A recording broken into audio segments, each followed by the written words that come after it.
Beat culture. What's happening? What's happening, guys? We got a pretty cool topic for this live stream. By the way, we are live. Everything is real time, organic. And as the title says, it is a conversation between the users. What you guys are thinking.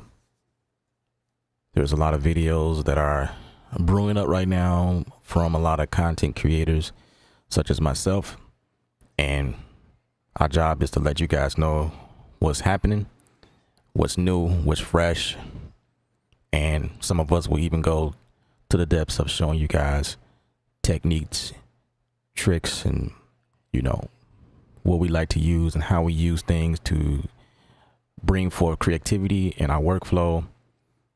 Pretty much things that works for us, and a lot of times it attract you guys to go. We pretty much are influencers. Bottom line, we're influenced in the community to go and spend money on things that you guys see us do here on the stream. But I don't have access to any of this at the moment, so we just having a conversation. So a lot of you guys already seen the pre-launch of Komplete 15 by Native Instruments, and what's included in there, one of the highlights is Contact 8. Now Contact 8 is pretty cool. I'm looking at it, the little video gif or loop or whatever. It's kind of cool. I feel like Contact 8 should have been Contact 7. You know what I mean? Because Contact 7 was just half of the design or whatever. But I'm not gonna go real deep into that and my thoughts. I guess you guys love to hear my thoughts on that, but I'm sure there's reasons for why things are the way they are, and I'm gonna go long shot right now. I'm gonna go long shot. I do honestly believe that sometimes companies try things to see what happens, and I'm gonna leave that right there. I'm not gonna go deep into that, but we all here for the ride. I'm enjoying it. I'm enjoying it. I'm one of the real ones, like, if I could say that. Like, whatever Native Instruments want to do, I'm like, let's go. Let's make it happen. Let's see how it works. Cause I'm the same way as a person. Let's try it. Let's see what happens. And if it don't work, it don't work. We gotta switch it up. What's up, Really Though? Really Though's in the building. What's up? What up? You want to hear everything? You came here. You came here for the conversation.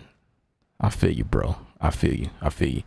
Those of you that are watching, of course, as all YouTubers say, hit the thumbs up.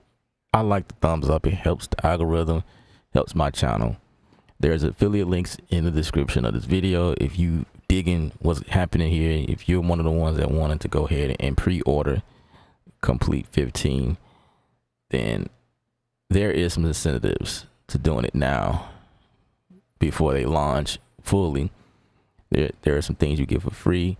I don't know if there's a price difference between pre-ordering now and when it fully launches.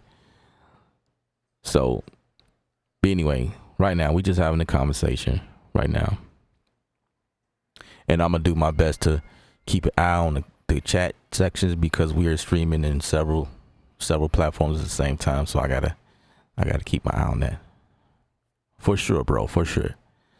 All right, so we're gonna go through what all of this means,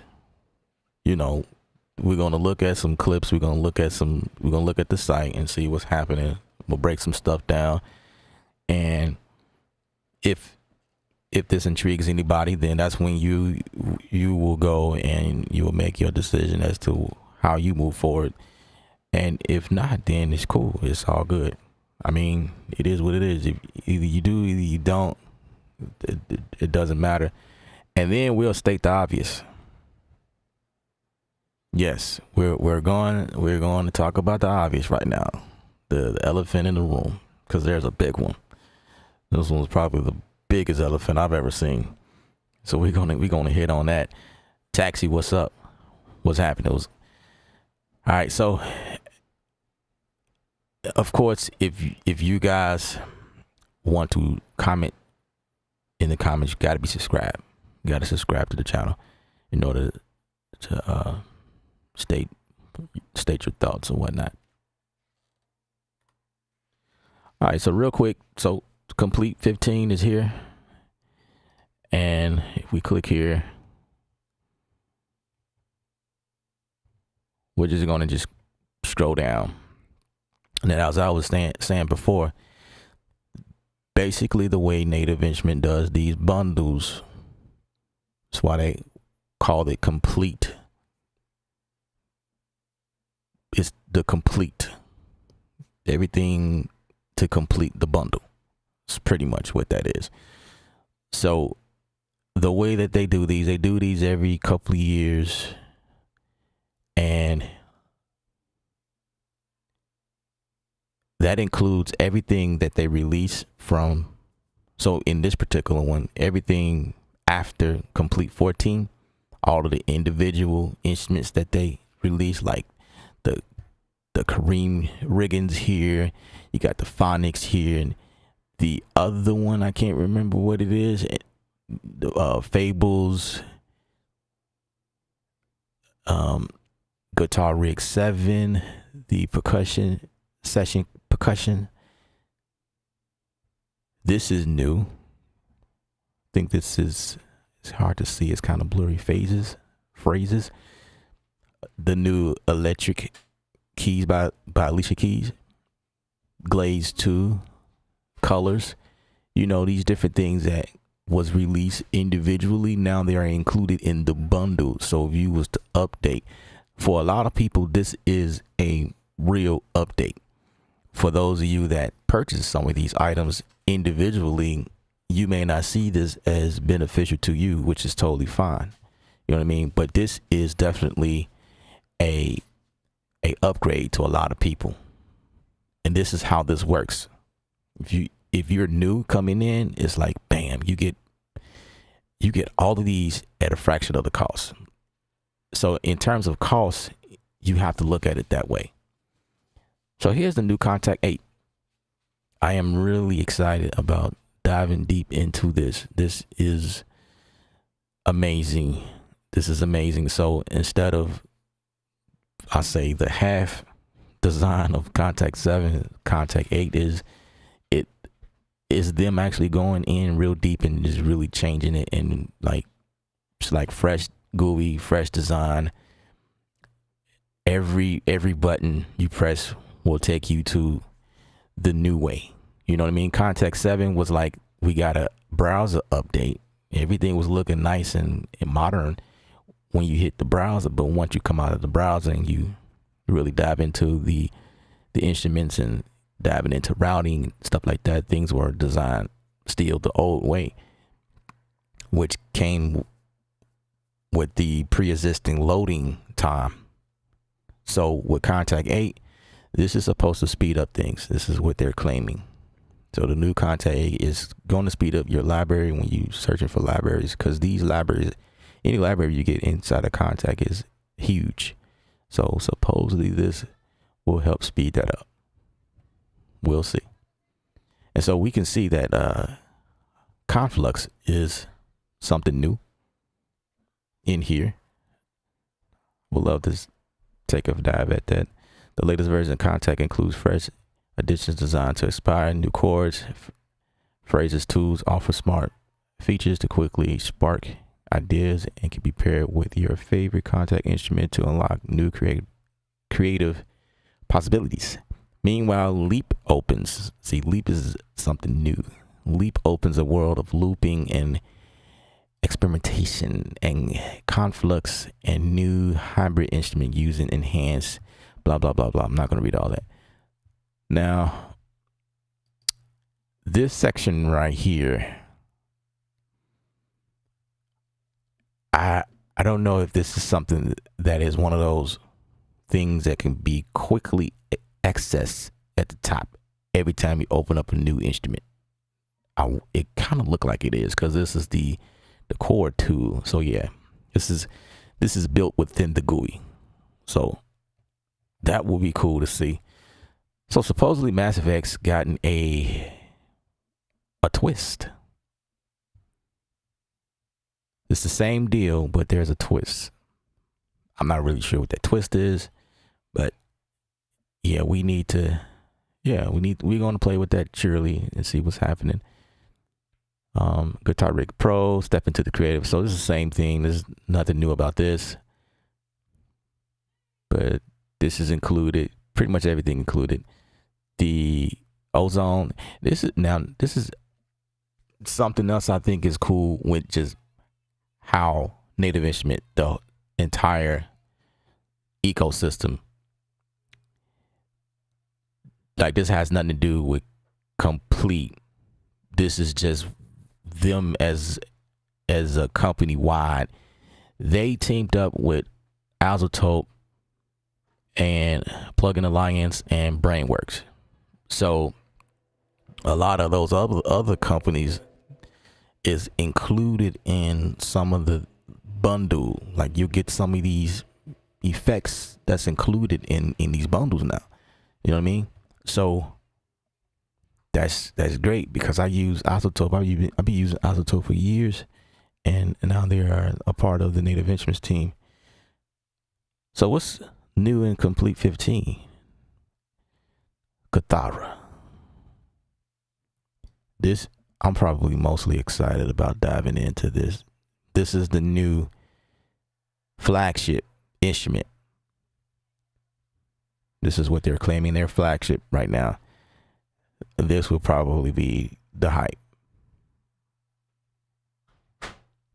because it involves cinematic collection of guitars and plucked strings, instrument transfer with creative performance techniques and lush sound design. Yeah, I'm really excited about trying that out.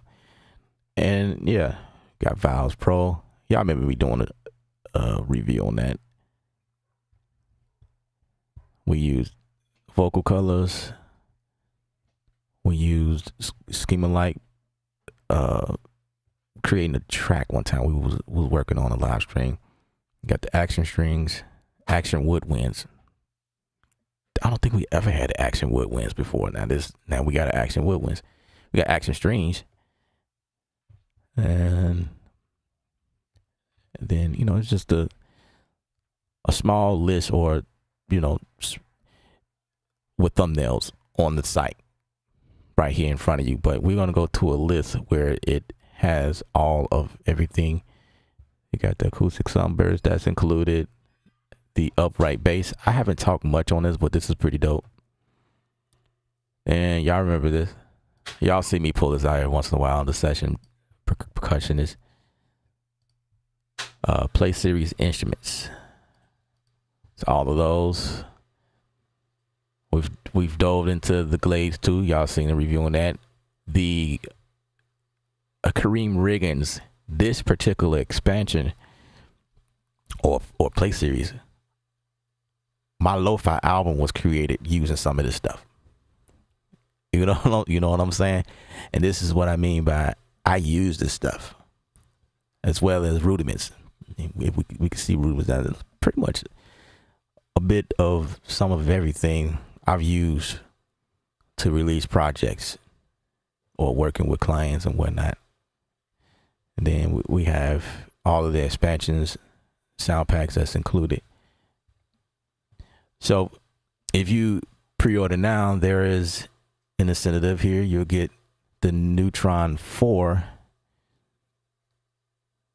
as a free plugin, but you gotta grab it before the 23rd or before the 30th. Yeah, before September 30th.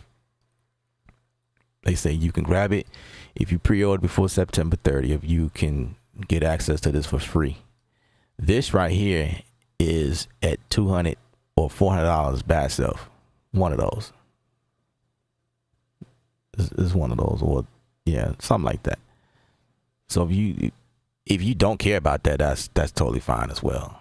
I mean, not a lot of people find value, but this, I will use Neutron from time to time.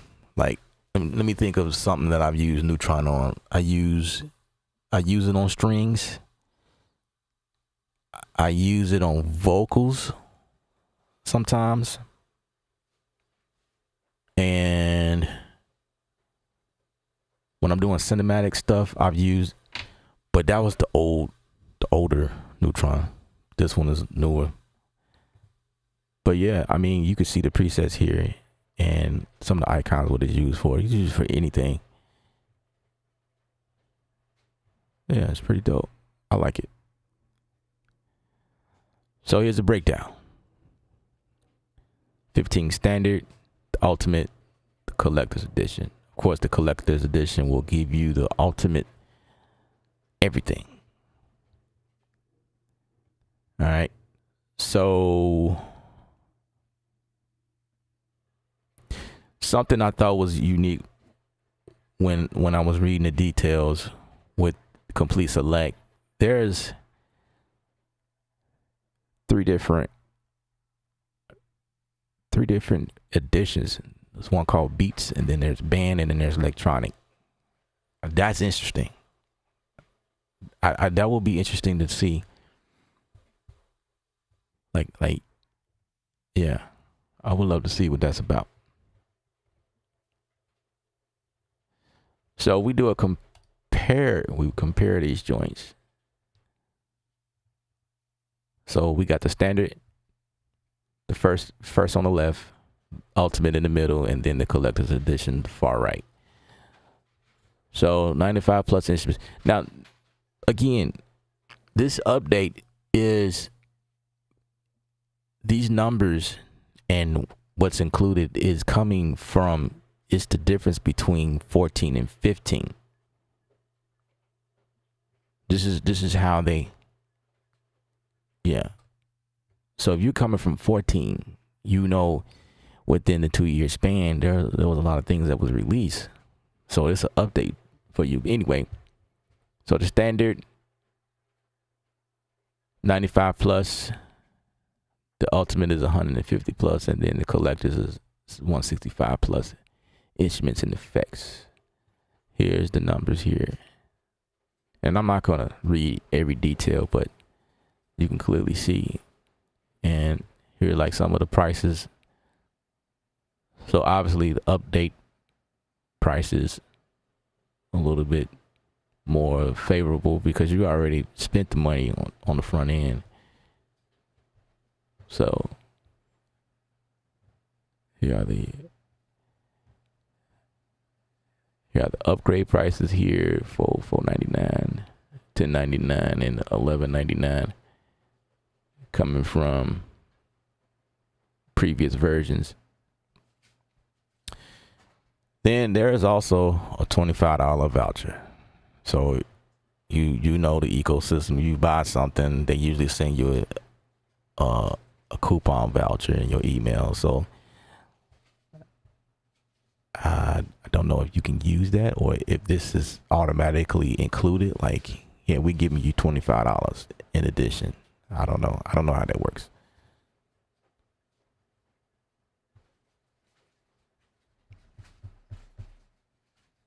But yeah. So it looks like in all versions, you get Contact 8 in all versions. That's good. You get Massive X in all versions. Guitar Rig Pro in all versions. You get the Ozone 11 standard in all versions. Yeah, so it's the same. Phases and chords come in all versions. Okay. And here's the breakdown. The sample instruments. So obviously in the standard, you won't get Alicia Keys, but you'll get it in the Ultimate and the Collectors. Piano colors don't come in there, but it comes in the other ones. So I'm just kind of skimming through it.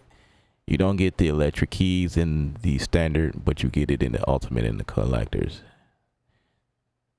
That basses the upright bass we was talking about, you don't get it. Yeah, you're pretty much limited at the standard, but there's still a nice amount of things. You get the Gentleman, the Giant, the Granular, the Maverick, the Unicoda. These instruments been in native instruments forever, yo. These are old instruments, but they sound good.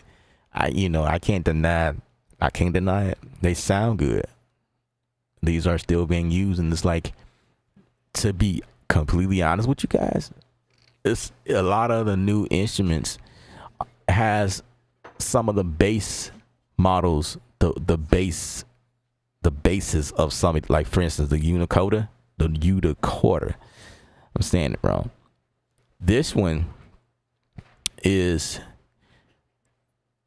I'm trying to think of that one piano. It is what is it? It's another piano they put out. And it reminded me of this one because of Unicoda has a unique sound. It's got a lot of the piano noise and a lot of the grunt in there. And there's another piano that's in there that has that same, it's like built off of that, but a little bit more effects, a little bit more going on. So Unicoda is like the brains or the bass. So, well, you do get both of the electric keys, the Diamond and the Phoenix and the standard. You get the vintage organ.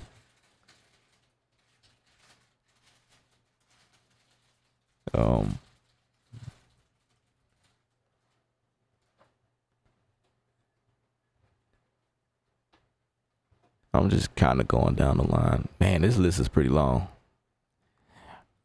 We're not gonna spend a lot of time here. If you're interested in this, you can go to the site, but click on the affiliate link though, because if you decide to buy, then I get that point, and I appreciate you.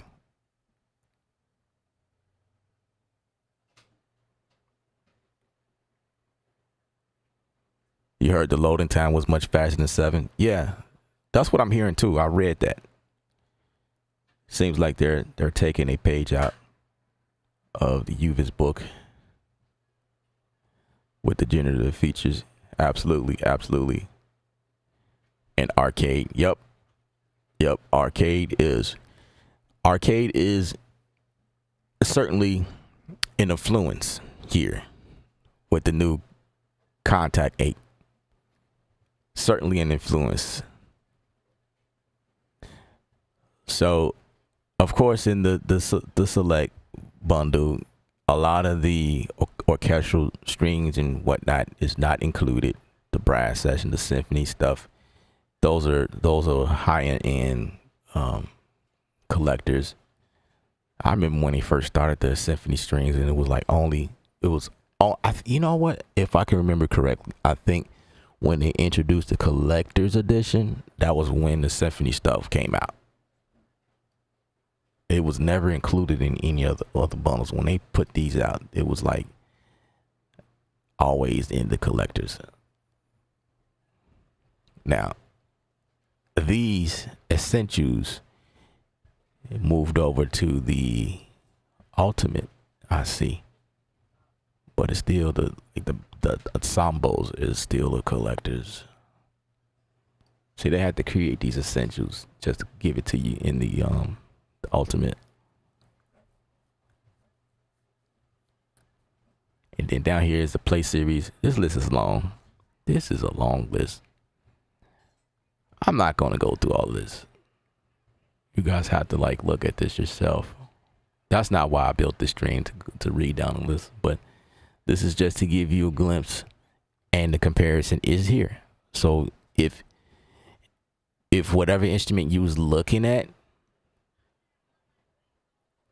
you want to know like what's included in whichever of these bundles that interests you the most, you can definitely click here to compare bundles and see what's all included. See if something you was looking at is included in the one you want to upgrade to, or I don't know.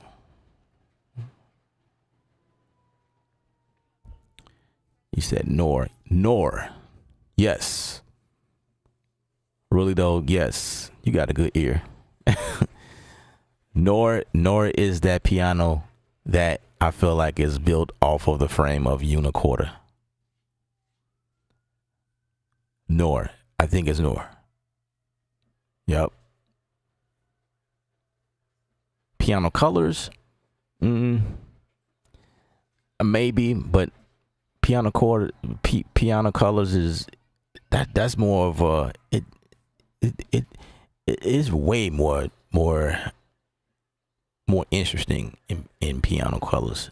There's a lot of more interesting, but I can kind of hear some of the Unicorda stuff in there too. Well, Barry, what's up? Nah, you're not late. You just right on time. We were just going through some of the stuff that's included in Komplete 15.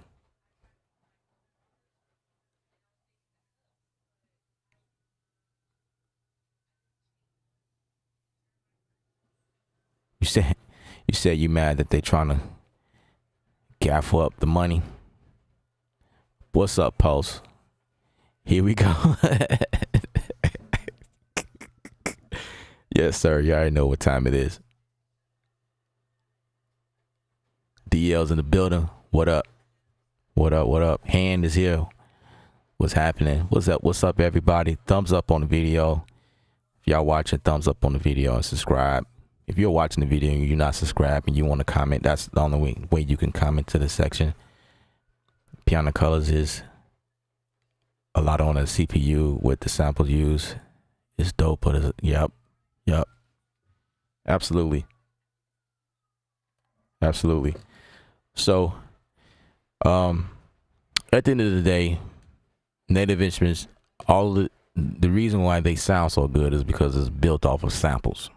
And I think at the end of the day, it's going to just boil down to how fast your hard drive works, like the speed of your hard drive. So you're at the leisure of your hard drive and your CPU. But I do feel like Contact was heavy in terms of the load time. Once you get it loaded, it's like, it's cool. It's no problem, but it's just loading the instruments a lot of time. So Contact 8 is supposed to fix that problem. So we can load instruments a whole lot faster, so that's cool. That's cool there.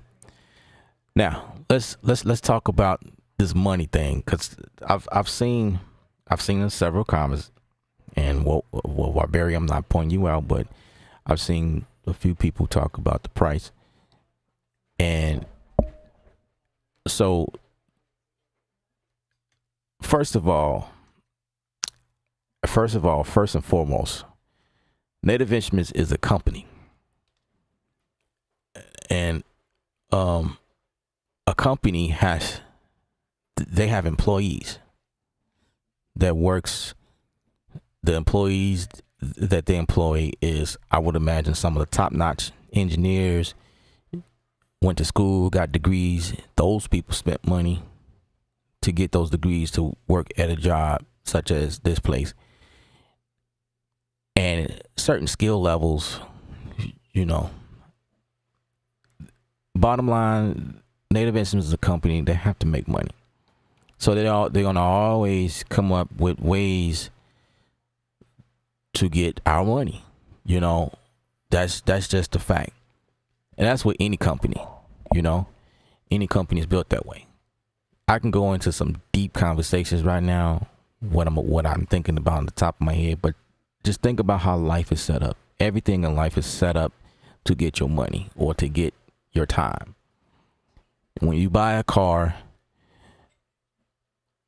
you spend a lot of money buying a car, and you buy a car based on what you like, features and whatnot. But guess what? It's going to break down. They build cars to break down, which is why mechanics exist. That's why they exist. There's a bunch of mechanic shops in your area. They're designed to get your money when your car break down. That's just how it goes. You know what I mean? And then you got the public system, public transportation.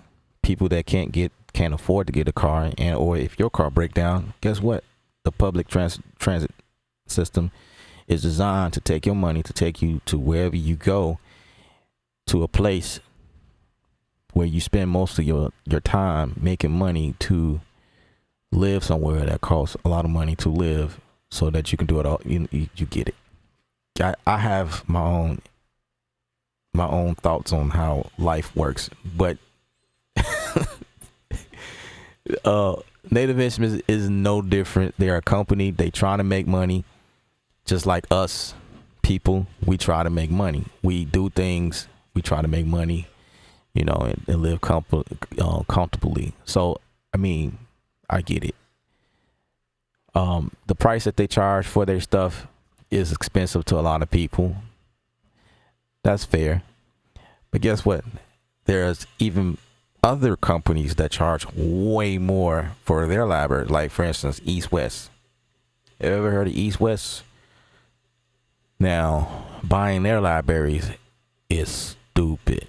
It's stupid. You really got to be doing some serious film work in order to buy East West libraries, and or another company I'm thinking of. Off the top of my head, I can't think of them, but their stuff is expensive, and they always producing stuff on their site because everybody's trying to make money, which is why the subscription model exists, because again, everybody's trying to make money. But there's an incentive to that, you know, for people that can't afford to pay $1,000+ up front. That's why subscriptions exist. Subscriptions is certainly a ripoff, because over time you would have paid for something 3+ times over and over and over, right? But again, if you can only afford $9 a month, then it benefit those people who, you know, who's on a budget.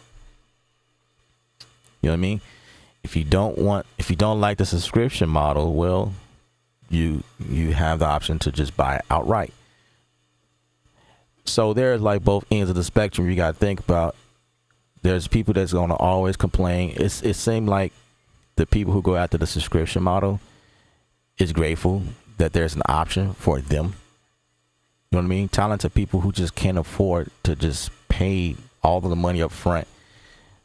But then you got people who complain about, man, subscriptions, you know, they're trying to get your money. But like, think about the people who can't afford it. And then the people who can afford it will just pay up front. But they're complaining about how new things keep getting added to the subscription model. Oh my gosh. I had one person who came on one of my videos, and they was complaining about they have most of all of the contact stuff. I mean, complete. They have the bundles. I'm not going to get the subscription. I have it. Okay. Well, I mean, don't get the subscription model because you own everything. Like, you know, I be trying. I really try my best to understand people and where they they thought frame. You know, just my homie Post Music. He's on. He said it best. He said, "Man, people just gonna complain regardless of what happens. Regardless of what happens." GP Studio is in the building. Hey, man, everybody take a moment, hit the thumbs up on the video, subscribe. That's the only way you're able to comment in the comment section. Subscribe. Let's get that thumbs up. We got 10 thumbs and 7 people watching right now. We're talking about Komplete. And we're just having a real conversation with the users that use this stuff. The people who use this stuff. See, I need to start highlighting some of these comments. Say, I pay $20 a month for all the NI products. And they have that 360 subscription deal going on right now. Make sure y'all hit that affiliate link in the description before you do anything. Now I gotta make a mention about the affiliate. Now, of course, let me explain it to y'all.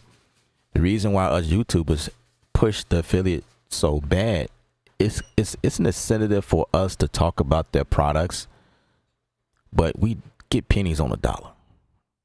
We don't get much from these sales. So, but we are taking time out of our day, spending it with you guys. It's like a 9-to-5 job, and we don't make much at all. So, when you go through the affiliate link, it helps. Everybody that go through affiliate, it helps. 10 of y'all will probably make.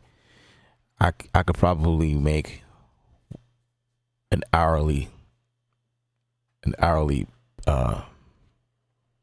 pay. It'll add up to what I get paid at work within the hour. If 10 of y'all go through the affiliate, we don't get paid at all. I mean, not much, but it's something.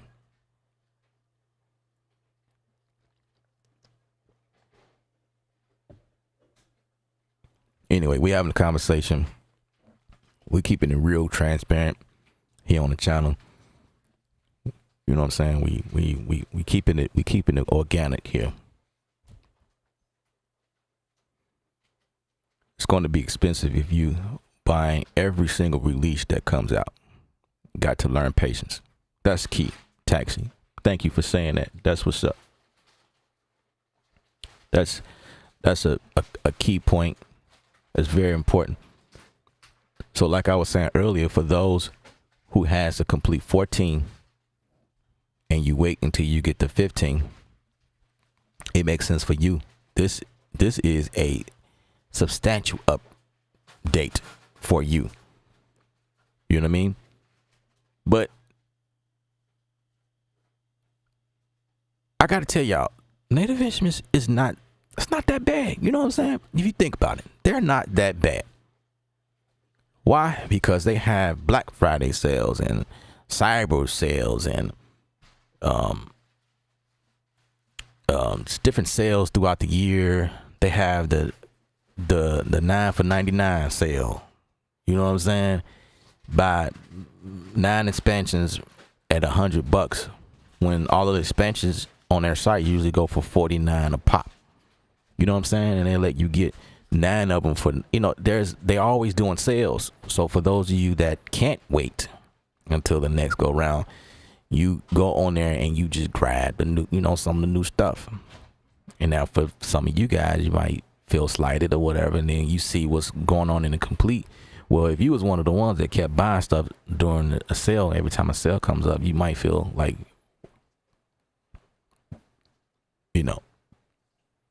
So I can kind of see where some of the people that may have issues, but for a lot of us, we are enjoying the fact that 15 is here, and it's a great upgrade to a lot of people. Movie Kid, what's up? I ain't seen you in a minute, bro. What's happening? Yeah, a long time. It's been a minute, man. I ain't gonna front. When Control MK3 was announced, I was a bit disappointed, but we have to exercise vision sometimes, especially when you are already invested. Let me throw that up. Man, y'all trying to get on my good side today.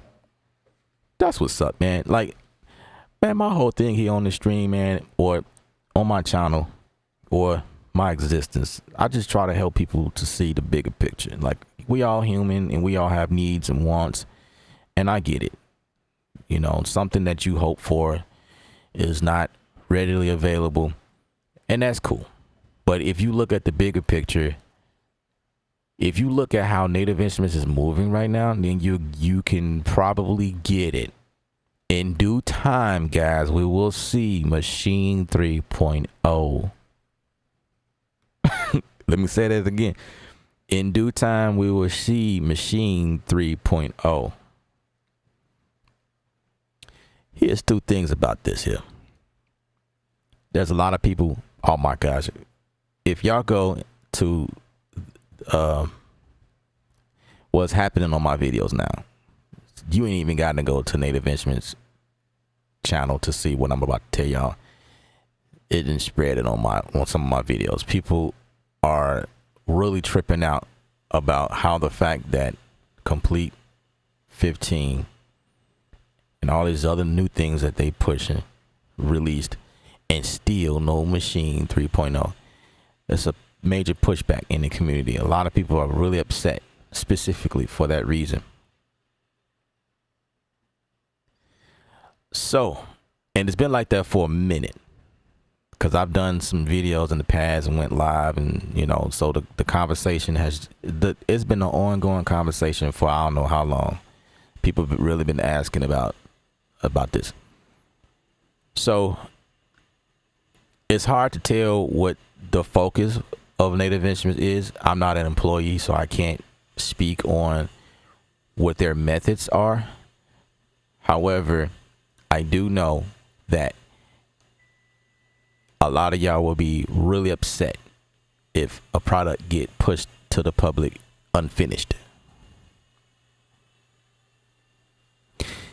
And when something is unfinished, it says a lot about a company. I mean, I'm not gonna go that route, but I mean, it's like y'all complain, and I'm not gonna say y'all, I'm gonna say me.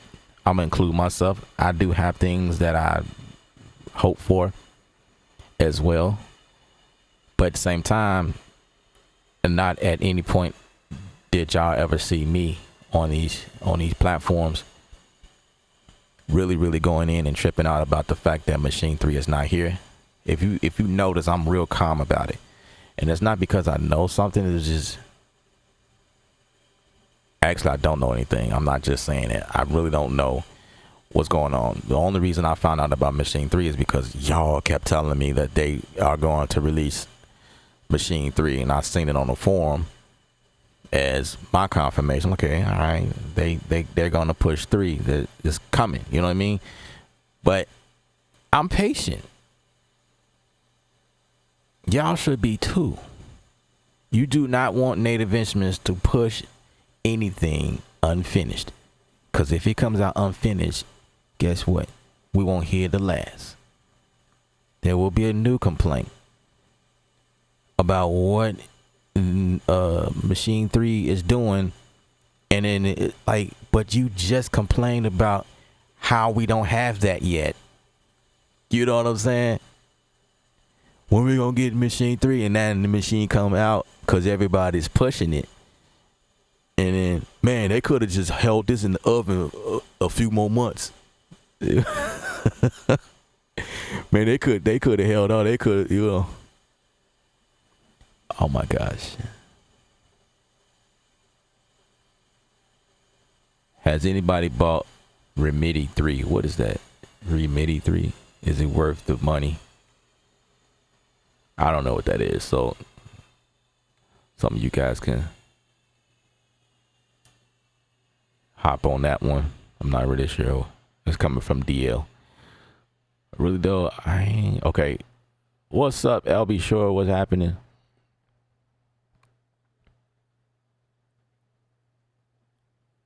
Yeah, GP, the 360 program. Yeah, man, it's on their site. Just gotta go through the affiliate. Go through the affiliate link first. I get those points.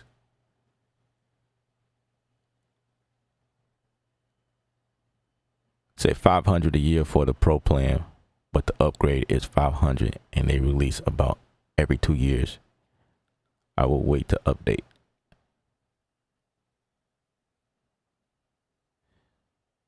If you subscribe to the 360, you get Contact 8. That's the main thing I want to know. I don't know. I don't know. I can't really say. There's no details on that. I'm not really sure.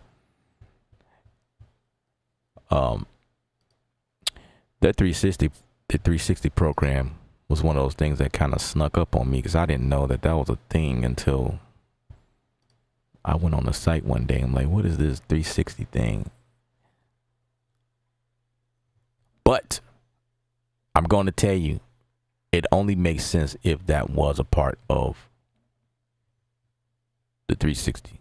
That only would make sense. Because the subscription, when you do subscriptions, that's supposed to be buying into the latest stuff. That would be like the whole point. So I would imagine that that would be all of everything that we're talking about is included.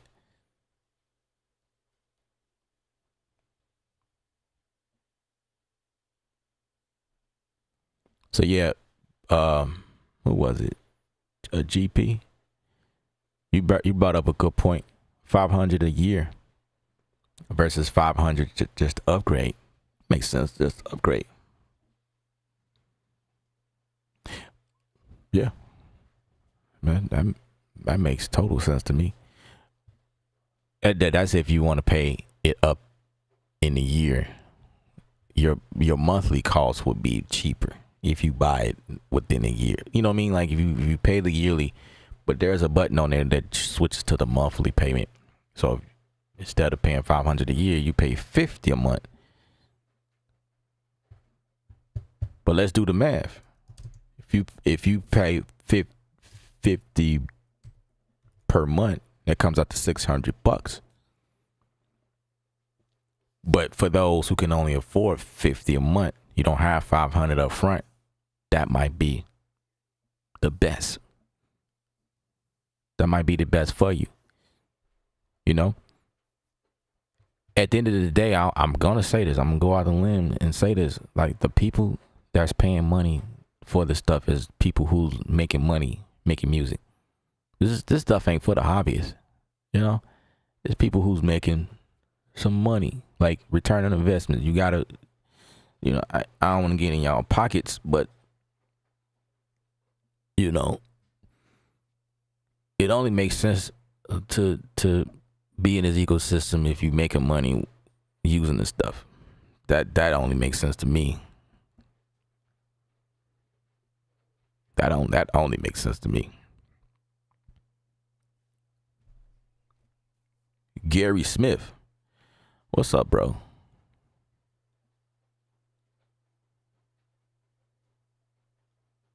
You said you might upgrade your 360. Okay, that's what's up. So you already on a plan already. That's what's up.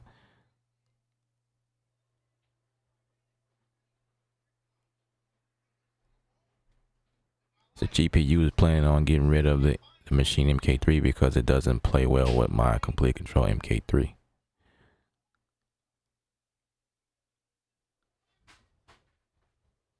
Got it.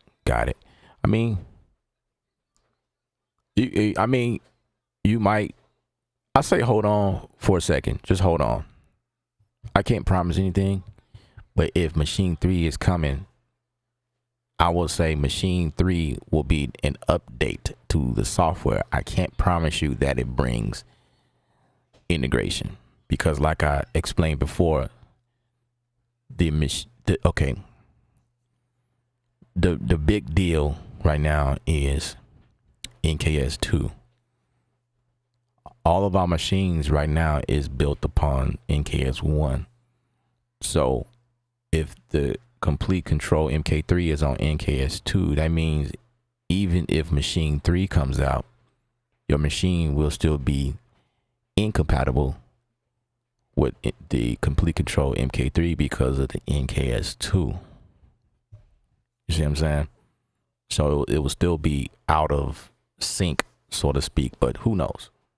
They might be able to figure something out, but based on how it was explained to me, NKS is built on the hardware that was installed in the newer devices, and I don't think the original machine is capable of running NKS 2.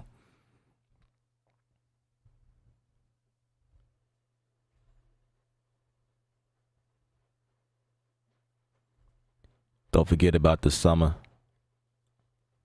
sound sales. Yeah. Absolutely. What upgrades are 50% off? But I'm not that patient.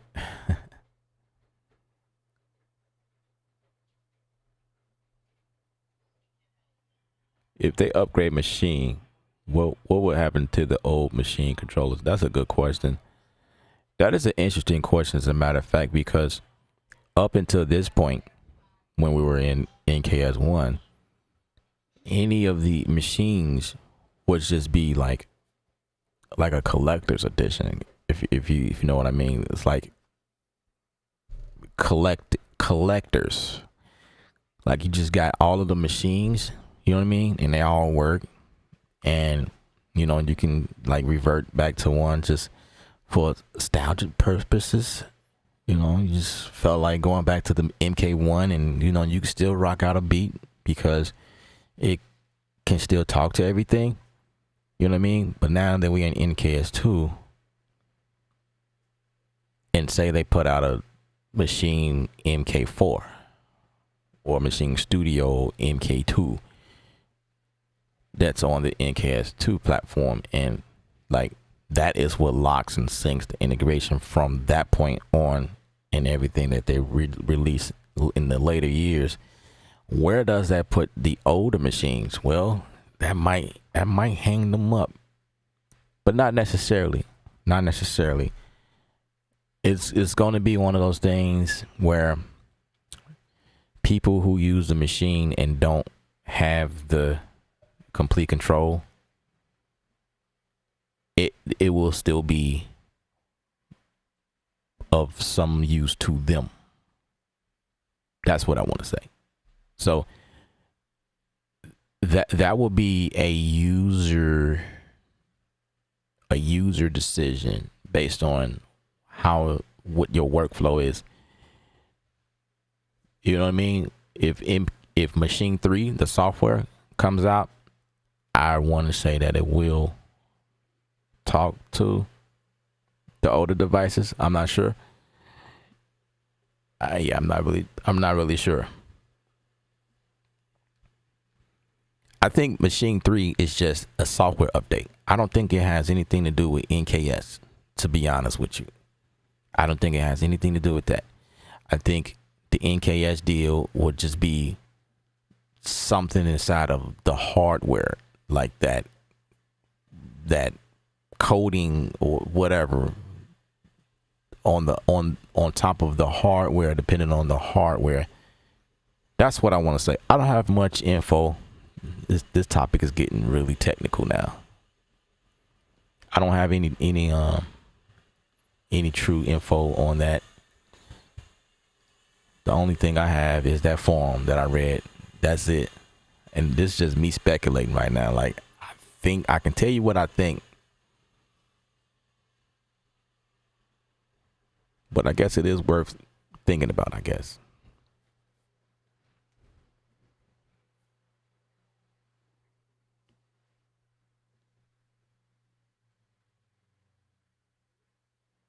You said there's a lot of hobbyists like me that don't don't like being left behind. You know what, man? That's interesting. You say that, a lot of hobbyists, because I think, and I'm gonna say this, man, and this is not. Let's focus on that, man. Gary, don't take this the wrong way. Don't take it the wrong way. I am not trying to go after you, bro. I'm not coming for you. I just want to use your comment to kind of bring home a point. I really feel like a lot of the uproar right now is coming from hobbyists. about integration and things like that. That's my thoughts. And it's not to say what your skill level is, but like when you're a hobbyist, I just feel like there's a lot of people who just like the idea of making beats, but not really like in there seriously, like making money, like serious bread.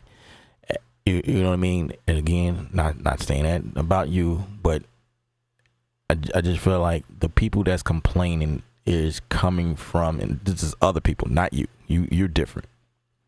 But there, a lot of the uproar, the pushbacks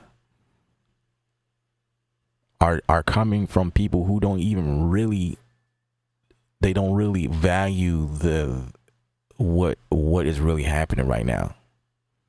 There's a lot of people complaining about how the machine is not linking with the new keyboard, but it's like, seriously? But are you really using the keyboard, or are you just tripping about the fact that your screen it doesn't look the same as your machine? You know what I mean? Like, are you really using them side by side? Like, are you really? You know what I mean? Because that was the way it was for so long. The integration was always there, but now it's not. And somebody caught wind of it, like, oh my gosh, I'm not going to update because the integration is not there. But you can't even make beats that well. You know what I'm saying? Again,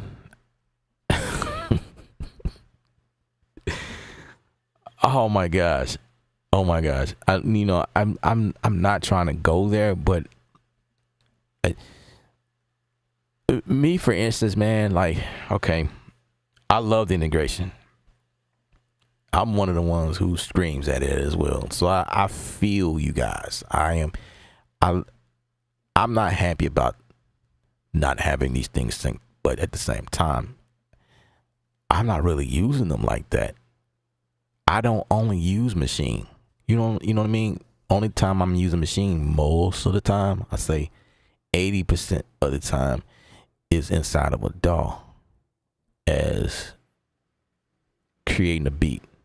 Now, I've used machine several times to create a full beat, but a lot of times I'm just using it as a plug-in, which is dope about how I can use machine inside of Ableton, Bigwig, Studio One. I'm just using it as a inside somewhere, because in a DAW, I can take things and go further with it. I don't need my keyboard to sync with my machine to do that, because a lot of times my keyboard is mainly the only thing that's connected to my DAW, and I'm able to create a beat using that, because the things and other instruments that I'm pulling up inside of my system, all of the other instruments, ulterior instruments, the stock stuff, you know what I mean? Like these other companies, the instruments, the first thing that's going to connect is my keyboard, not machine. Machine only comes out when I'm using machine. You understand what I'm saying? So I'm not really using machine side by side like that. So that's why I have more of a calmness about the integration. I'm not really over the top about it. I guess that's why I am responding this way. But for those who use the machine only as their main source of production, I can see where it's coming from. But at the same time, if you're only using machine, and I do not want to stereotype anybody, but I feel like if you're using machine, this is only coming from me watching and paying attention to most people who make beats in machine, is usually people who's creating one-dimensional stuff. They're not really interested in like full production, so they would grab samples and create something real simple, straight to the point. Bam, here's your beat. There's not a lot of articulation happening in your music. It's like loops over and over and over, and those are the people, like when you use a machine by itself, because a machine has limitations. You can only do so much in machine. Now I've done full stuff in there, and it is a bit of work to get machine to sound like you did something in a DAW, because machine is not set up as a DAW. You know what I mean? It's set up as a groove box. That's so again, not to throw shade on anybody. I'm just kind of coming from an angle to help you guys understand like who everybody is, where they stand, and like it's just the people right now I feel like that's complaining is just like, hey bro, just relax, man. Just relax.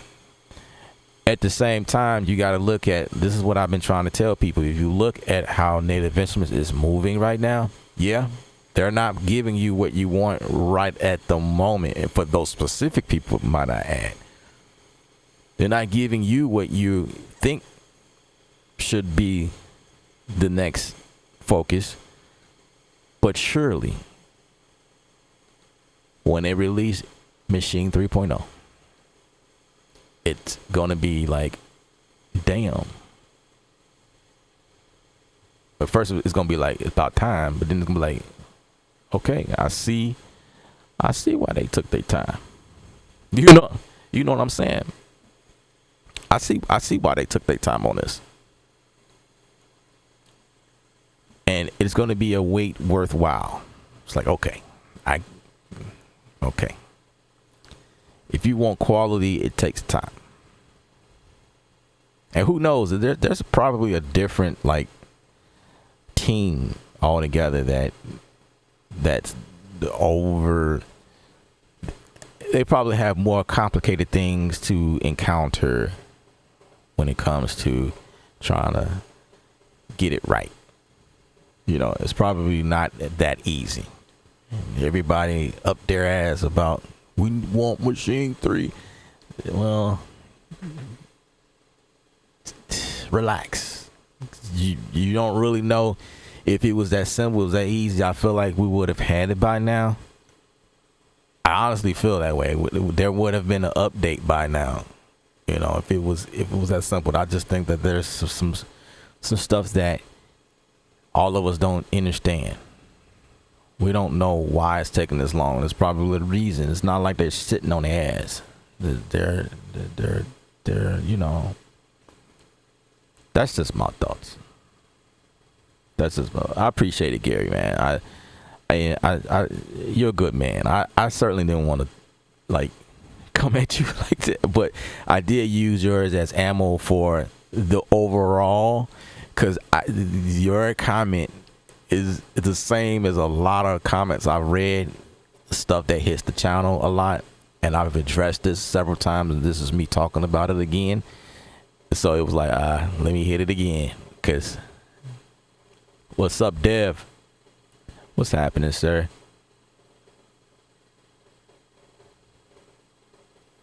I'll be sure to say a lot of people do not understand how firmware works. Yes, indeed. Machine 3 needs a better DAW mode and wouldn't use another DAW. Okay.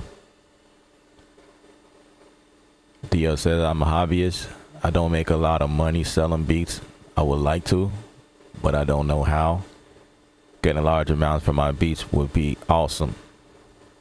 All right. That's fair. All of us won't want that, you know? There's nothing wrong with that. Appreciate your transparency as well.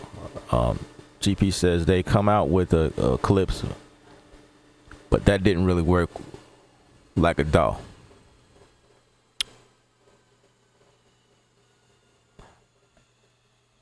Right.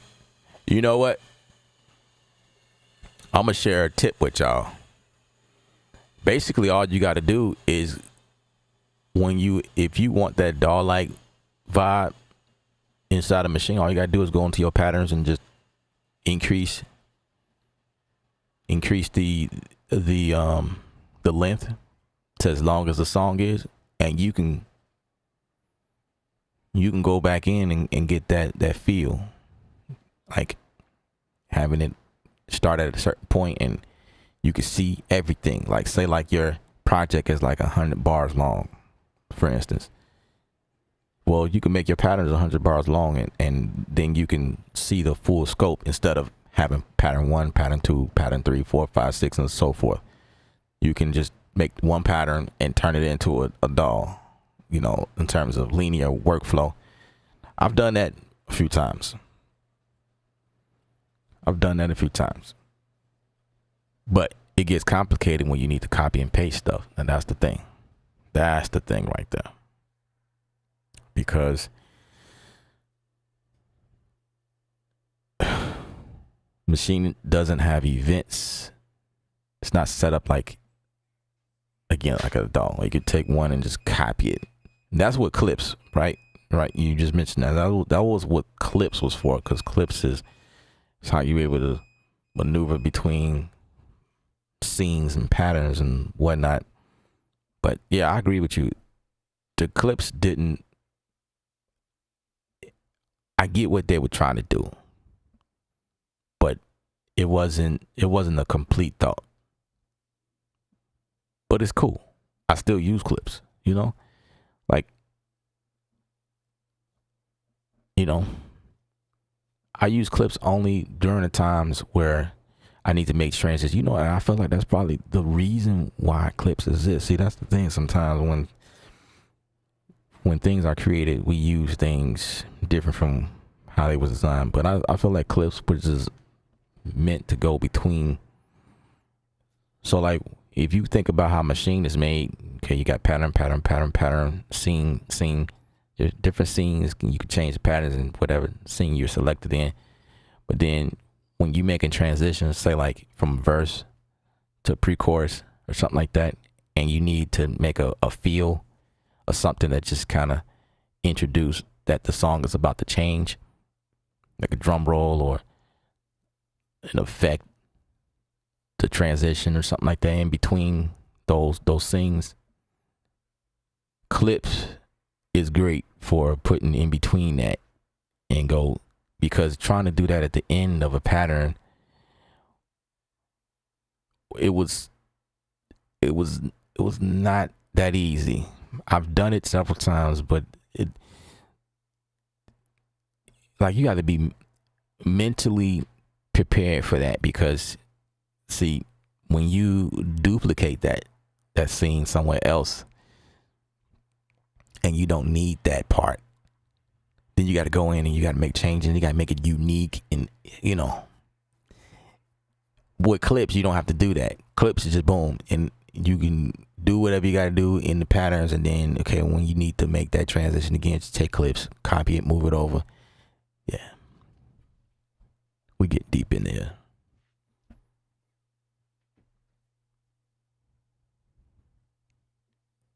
You said, I want to believe.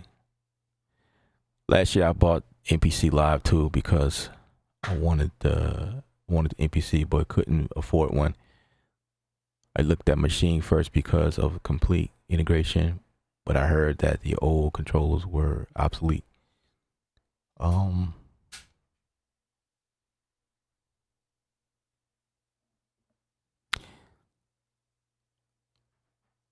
say wait. Just wait to see what happens next. I'm going to honestly tell you that. I say wait. Especially since I understand where you stand. If you're a hobbyist, I'll say wait. You'll be pissed off if you go and buy something now and then a month later, boom. Machine 3 has yet to be announced. Like, it was only in the forum. So to me, that's not a full announcement. That's not an official announcement. Until we have Machine 3, we won't know exactly what's happening right now. And there's no talks about a new hardware being released, so I can't really say. I don't know what the concept behind that is either. So I just say wait. If you can wait, just wait. I would rather you wait and I think we're there's a lot of things happening right now. There's a lot of things happening. If you think about it, if you think about again, if you think about the flow of things right now, Complete Control MK3 came out not too long ago, right? That's the first thought form. Complete 15 is out today.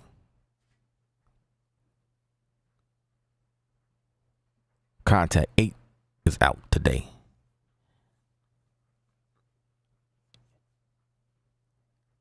Some of you guys may want to look at Tractor Pro. It's a DJ gear. But if you look at some of the stuff that they put in that, you know, with the stem separation and, you know, just look at that. Just think about it. Just think about, you know, that's something new that they pushing as well. You can kind of see how this is going to play out. You think that machine, the new hardware, is going to be a downplay of that? You think it's going to be a step down? Like, think about all these things right now. NKS2 just recently released it. You know what I'm saying? Like, if you think about how the Native Instruments is moving right now, you think about all these things. When a new machine hardware gets released, I think it's going to shut down everybody. If you know, you just gotta like look at the big picture right now. Just think about it. Just think about it. You really think Native Instruments is gonna just abandon the machine community? It seems that way now because they quiet, but people are talking like they talking as if I'm getting myself worked up for no reason. Like, I didn't create the machine. I'm talking about it like it's my baby. I mean, it is, but I'm a pro user of this stuff, and you know, I'm observing.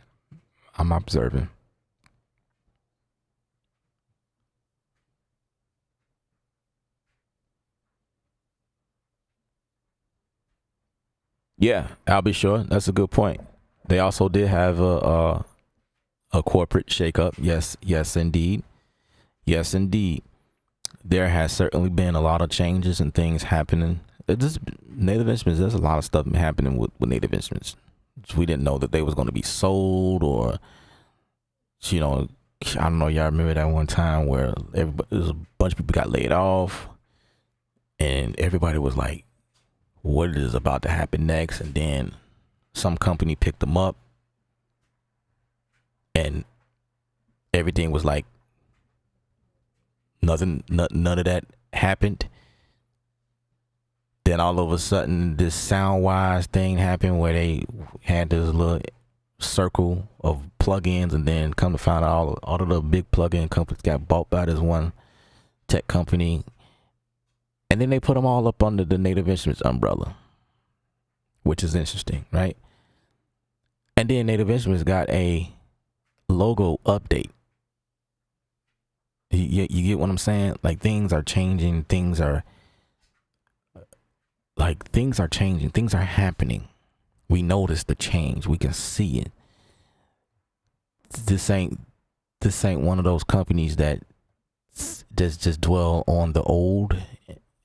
Obviously, we can definitely see changes. Like, but for the one dimensional mindset people, they're not seeing that. They're not here. They're just,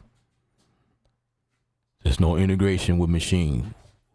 I don't know what I'm going to do in my life. Like,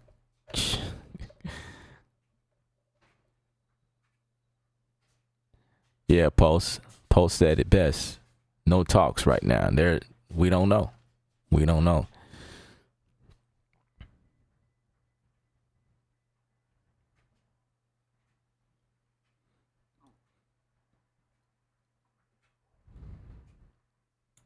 My son is using machine MK1. I have the MK3, but I really don't want to buy a new machine right now. I hope they make things backwards compatible. Like I said before, I think machine 3 will be something that all devices are able to use. But in terms of integration, I don't think. I think that's just what it is in terms of integration. MIDI 2.0 is coming too, but very little adoption at the moment. Correct. MIDI 2.0 is actually on the new complete control devices, but that's one of those things you don't mess with until, I don't know, that's like another couple of years. You know what I mean? Don't touch it until like another couple of years when everything's updated. You know, there's a lot of everything is still built on the 1.0 right now. Polyphonic aftertouch is dope, absolutely. The mental issue here is everybody is coming with something new, so it looks like NI is slacking on the hardware side. Yeah, absolutely.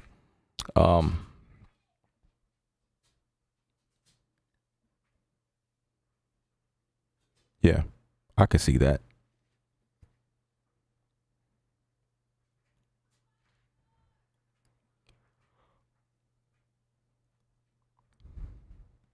Yeah, so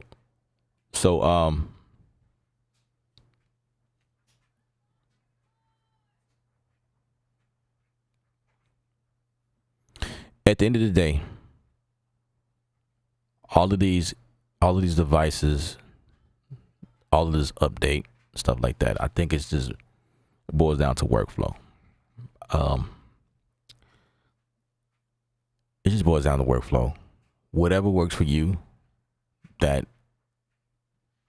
is the ultimate, you know,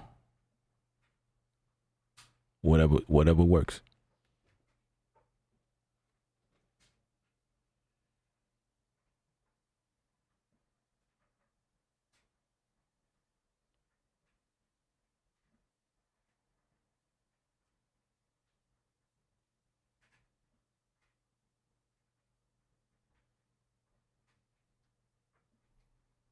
Go brighten up the ISO real quick.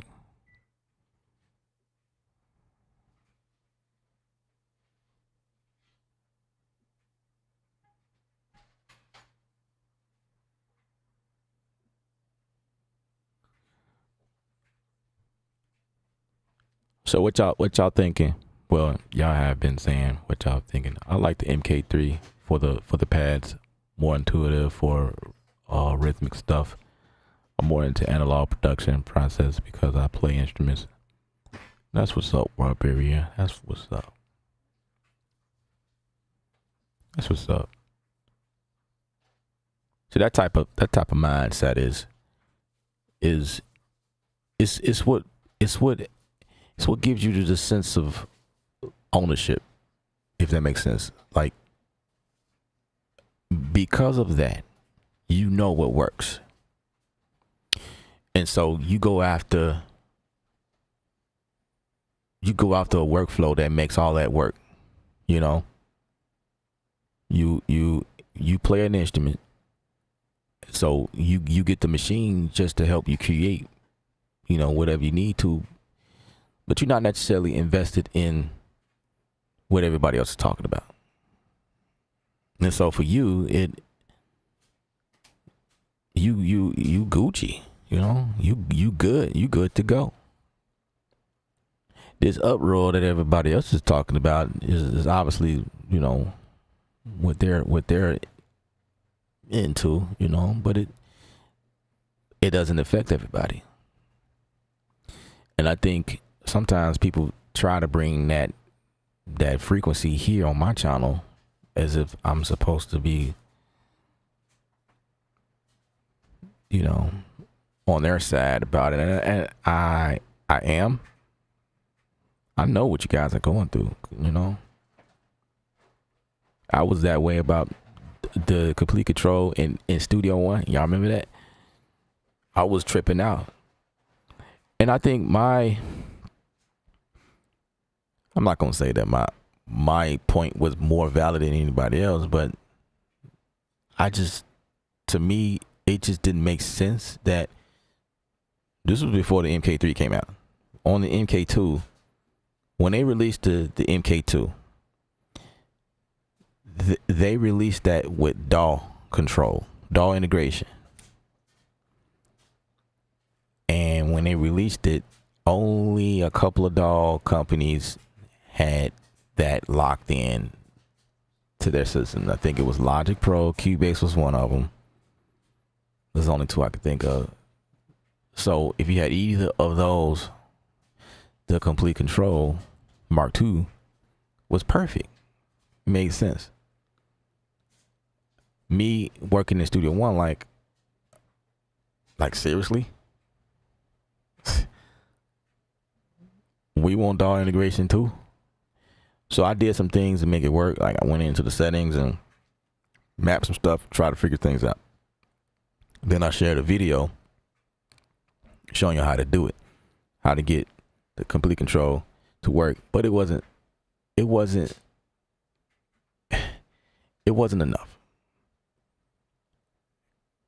Because one day I went into Logic and it just worked.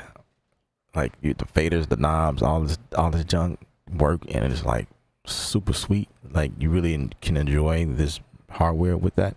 I'm like, bruh. Then that's when I put out a video. I was like, look, personas and native instruments, whatever y'all need to do, fix it. Because, you know, it just didn't make sense. And it was possible, you know what I mean? It was like, it wasn't one of those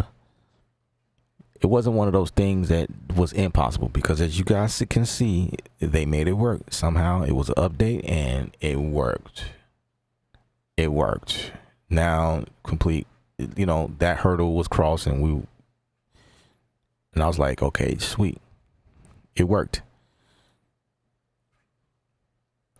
It wasn't one of those things where when the Atom pad came out, the Atom SQ,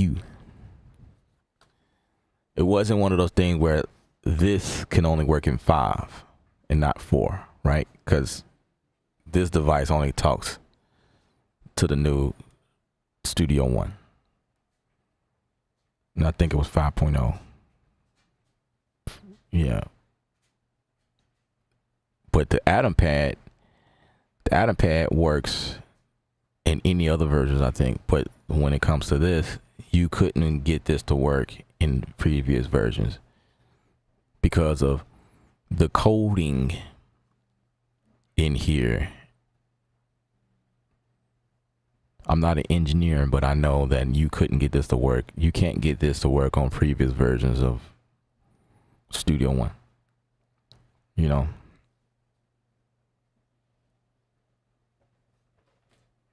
So you had to update. You had to. And you know, it was the same with Studio One, actually. I think it was 3.5 or something like that. 4 point. I think it was 3 point. No. I can't remember what version it was when I was crying about it. I was like, oh, we need it. Anyway. That was cool. It worked to make it happen, and it works. That told me that Native Instrument listens, or Personas listen. I don't know. It happened. It worked. Now that's no longer an issue now, because you know.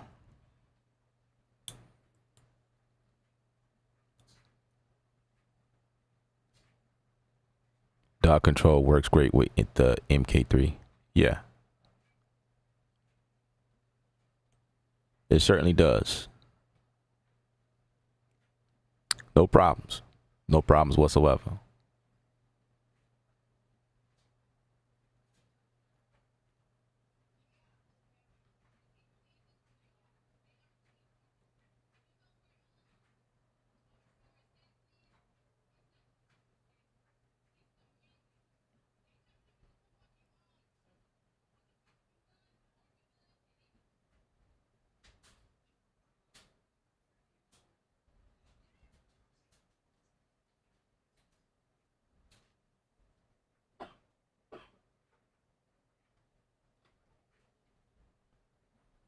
Yeah, personas is is doing their own thing for sure. For sure. They have always been that way. They like every update they come out with.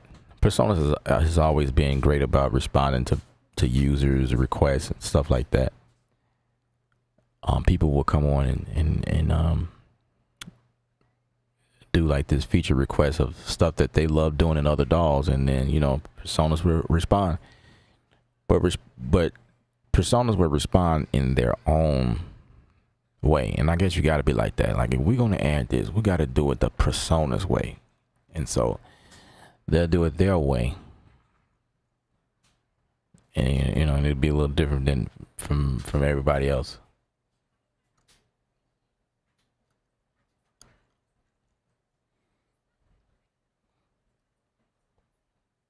Let's talk about that leap. I was wondering when that was gonna come up. Let's talk about that Leap arcade plugin, shall we? Okay.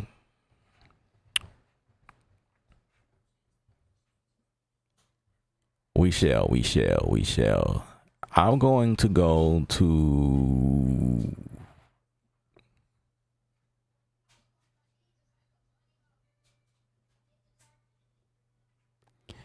I think I saw something in the video.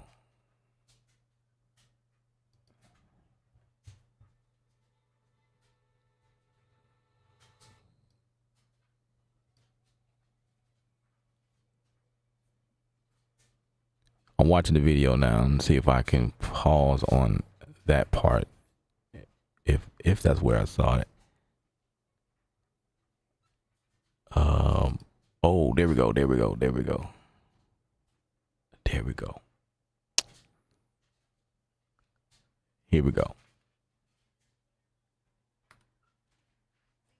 Right here.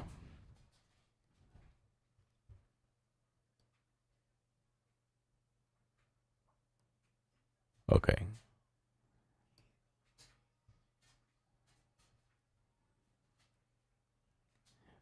Leap progressive trans. And you see at the bottom these different effects. And then we go a little deeper. We can see some of these controls are familiar to us in the way that they're set up. This top row right here, those are the black keys. This is mimicking what arcade is doing, where the black keys become the effects, real time, like modeler style effects. And then these down here are the white keys down here. And then we can tune them and we can change the speed, sync. This up here is a sample. I wonder I wonder where that sample comes from. Or just like if you notice how arcade is built. You could come here and you change the start time of a sample and then it will loop. You could change the length of the loop. I'm thinking that's how that works. Dude, this is definitely, arcade is heavily influenced right here. Leap of faith.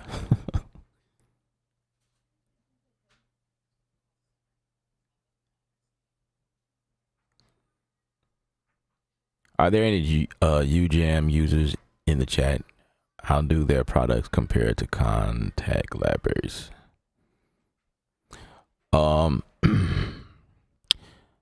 UJAM products are pretty good. They're pretty good. They're like, I'm trying to think of the best way to describe them. They're decent. They're kind of like a strip of immediacy. like straight to the point. Like what I'm trying to say is like there is some limitations, but the limitation is good. It's tasteful. It's like right out of the box, you're gonna get quality sound. That's what jam stuff. Like immediately, period. Like there's no fluff. This just sounds amazing. You know what I mean? There is enough flexibility to do whatever you need to do, but the cost is definitely a fraction of Native Instruments, of course. What Native Instruments is, I wouldn't compare them. Native Instruments, there's a lot more you can do. There's just Native Instruments has a bigger variety of stuff that you can do, but it's just really, it's gonna depend on what you're doing. So I wouldn't put them in the same. I have them both. I have jam stuff. You know, that's a good point. So now we on that topic. Let's fire it up.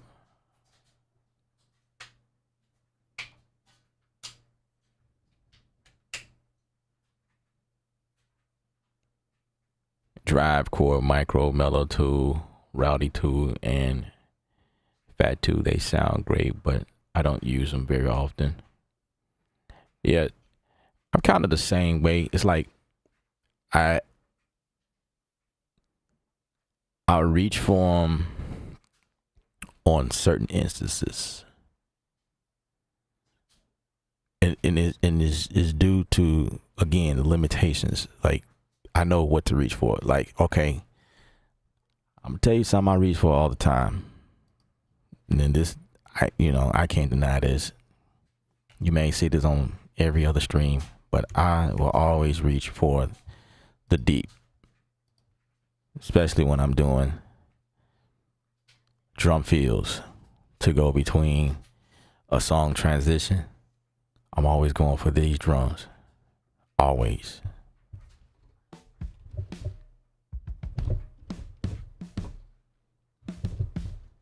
Always.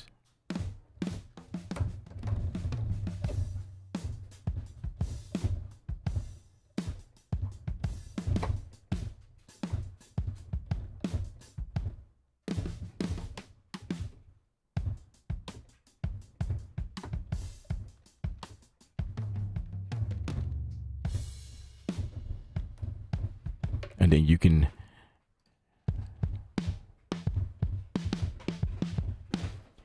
and all of their instruments are kind of set up just like this. Like the GUIs like this. You got the left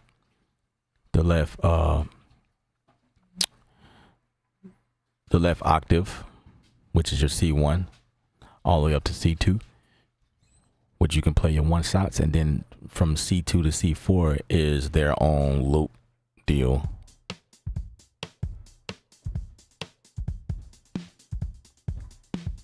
So if you're not a drummer, you can always go for whatever loops that they have. You know what I mean? And then here are the controls down here. So like for my kick, I can change. But that's it. A to E. That's it. That's all you get. You know what I'm saying? But at this point, with these different effects, it will, even if I'm at E, it will give me something different. And same over here. Wait, something changed.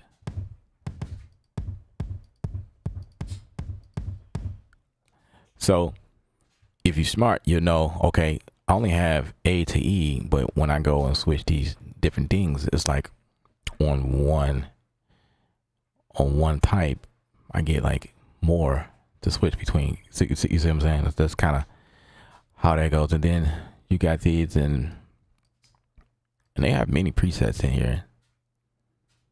I have a bunch of presets. These different presets will just change the vibe of these drums, but it's the same drums. So 1, 2, 3, is it 5? 5 drum sets, but they all sound different based on these presets. See what I'm saying? And if I'm not in there in deep, I might go for, let's see, U Jam. Sometimes I go for the dope. Dope is dope. Dope got some really dope stuff in here. Until I need to update my deal. I don't know why I keep doing that. I need to update everything. I have dope, but dope is doing something different. Let's see. I go for the Idol sometimes the Candy, and I'll go for this stuff because I know what they sound like, and I need that immediate. Damn, really? Okay, I need to do something.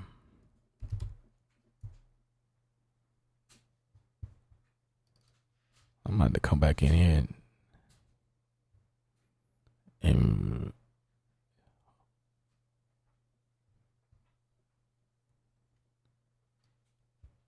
yeah, anyway.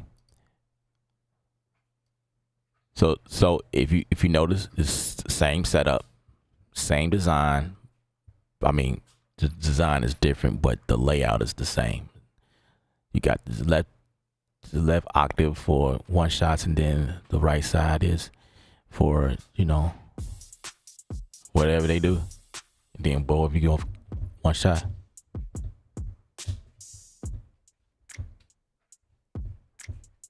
You know what I mean?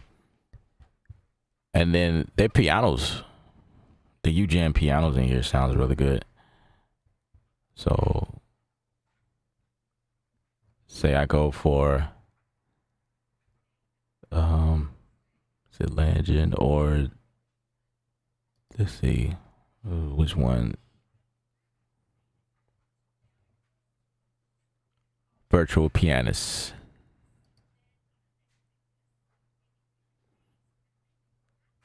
Oh yeah, I forgot all about this one.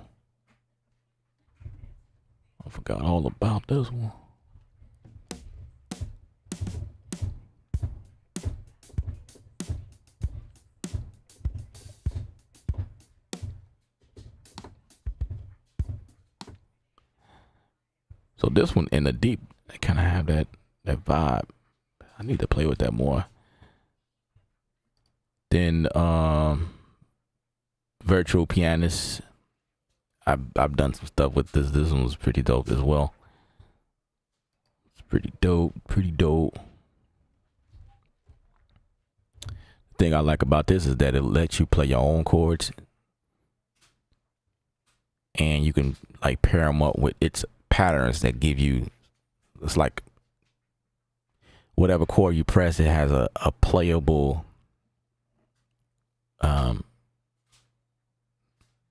like a playable loop. It just makes it sound like you know what you're doing pretty much. I have to reinstall. I don't know why am I anyway. But yeah, their stuff is quality. The stuff sounds good. Smousey's in the building. What's up?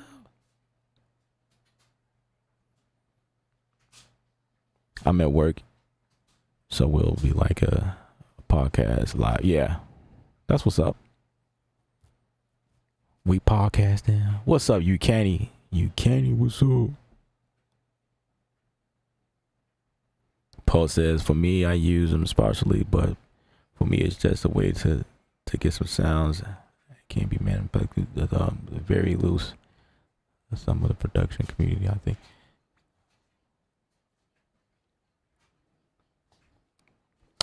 So UJam, I would say, is more so geared towards the urban community, because they have a lot of stuff for pop, stuff for trap, stuff for hip hop, and I mean you can do more than that with them, but they're, you know, it's heavily influenced by the urban community. When we talk about Native Instruments houses everything.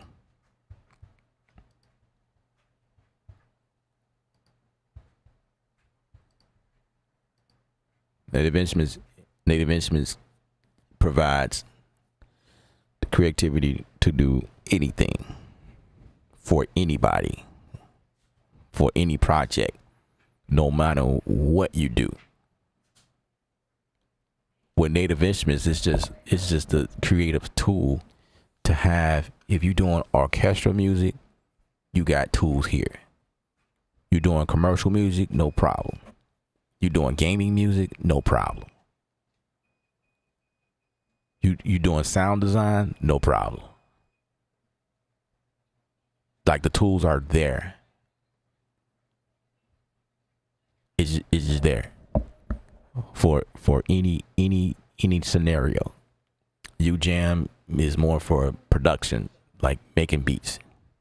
There's not really much of a creative tool to do just like crazy stuff, and I'm gonna show you what I mean by that. I mean, not to say you can't, but inside of Contact and the instruments that's provided, you have a plethora of everything, man. And if you're a person like that, then you know the value of the stuff. You have the world at your fingertips, if that makes any sense. They not only focus on urban music, but they focus on orchestral music, but they also focus on sounds from different continents. You see what I'm saying? You can grab stuff from Asia. You can grab stuff from Africa, Central America, India. You know, there's stuff in here that caters to all types of music. Like, for instance, Cuba. Let's go to Cuba for a second, guys. Let's go to Cuba.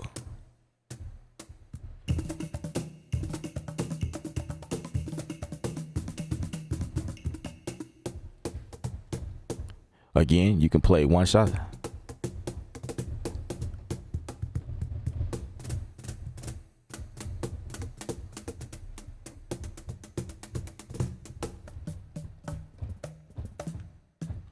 There we go. We in Cuba.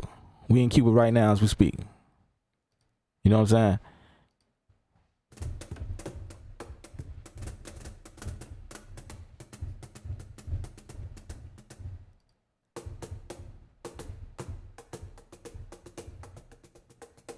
Oh, what about this rumba samba?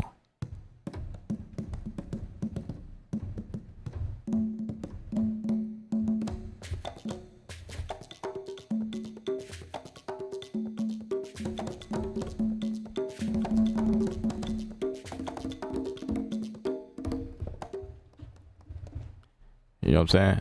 What about salsa?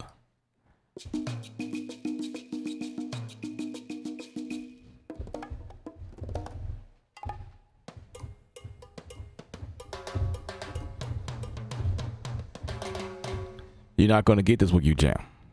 You feel what I'm saying? This is Native Instruments products is more for production. You feel what I'm saying? It's like anything you're doing, no matter what you're doing. Let's go to Asia real quick. Why not?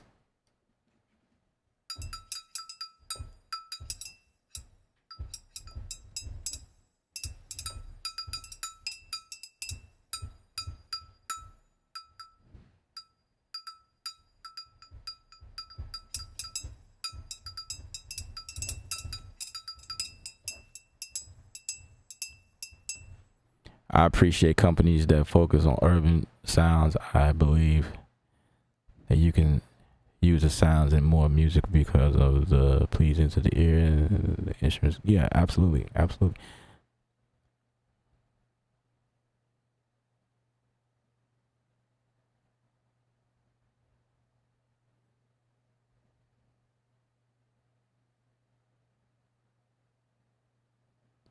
You said Contact, I feel sorry for those who try to compete with a UVI. Yeah, Ucani for real is a co-owner of UJAM. That's another point. Pharrell Williams is the co-owner. Also, if you guys know who Hans Zimmer is, he's one of the other guys behind it. So Hans Zimmer is huge in the TV film side or whatever, and so like, you know, those type of guys team up. It's crazy. You know what I mean? But I would invest in UJAM and NI over UJAM. And I have. I guess I'm biased. I mean, that doesn't make you biased. It's just preference.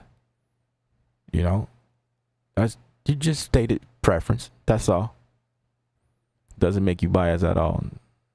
You have a preference. Because like when you look at some of these things, sometimes what you got to do is look at, I mentioned return on investments earlier, but like when you invest in the company, you also looking to invest in something you can grow with over time. There's an ecosystem here. And, you know, over time, when you keep, you know, purchasing things that you need, they're going to all fall in contact, which is the player that plays that in-houses all of these different instruments. And as you can see, contact is a big deal because other companies make and design instruments that goes inside of contact. As you can see, this right here, this drum company, this is not Native Instruments. The DS drum is by another third-party company, but they designed this stuff for here. This one is another one, Elysium. This one is not designed by Native Instruments, but it's, you know, it's designed for contact. Y'all see that long load time. So hopefully once I get my hands on 8, we'll see a massive improvement in terms of loading.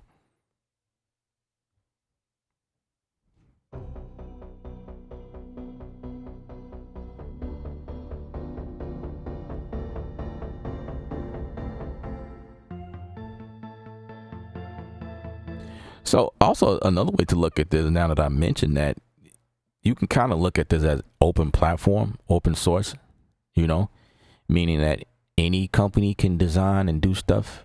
I mean, of course there's rules, but you know, contact has been in the game for a long time. There's a lot of instruments that are designed for contact. UJAM stuff is just made by UJAM. That's it. But inside the player, you have, there's an ecosystem. Like I said, there's an ecosystem here. It's like everything is happening here. Excel is another one. It's made by output.com. This is not made by Native Instruments, but you know, it's made for contact.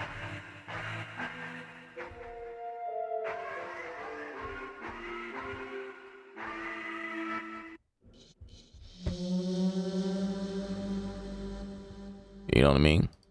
And then let me see, Fables is one of those things that was released not too long ago. Got finished loading.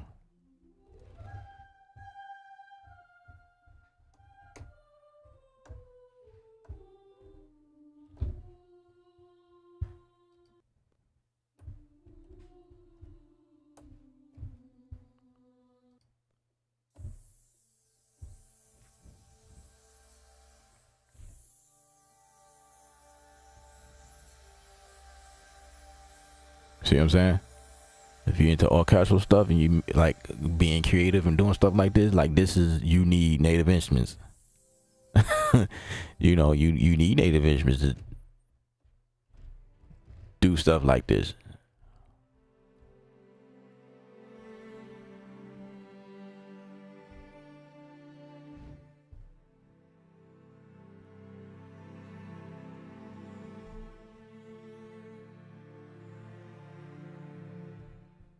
See, this stuff takes things a whole nother level.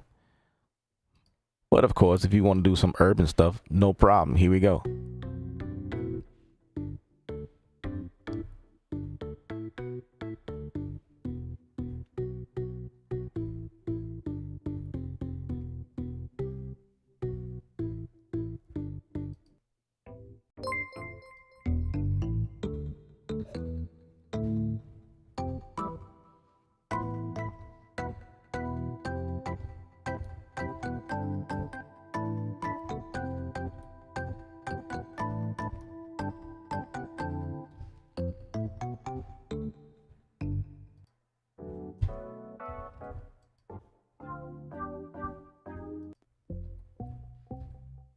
You know what I'm saying? Let's see. How about we do this? The Haifa. If it want to work. It's not working. What's up? What's up, Haifa? What's up? What's up?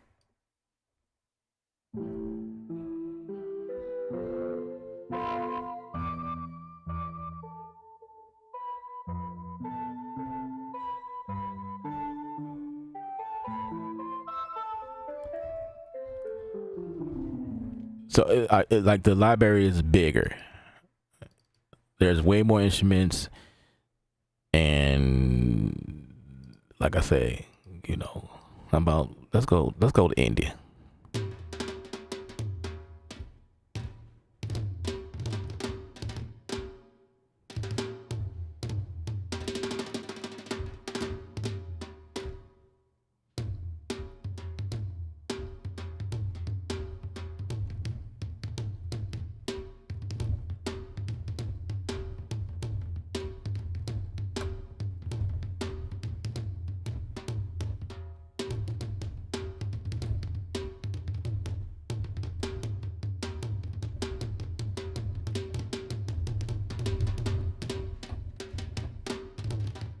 You know what I mean? Like,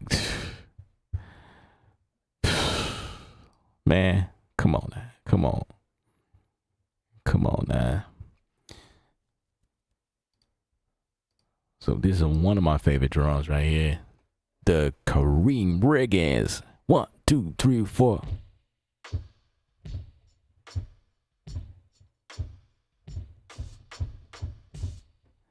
You will hear that on the Lo-Fi album I did not too long ago.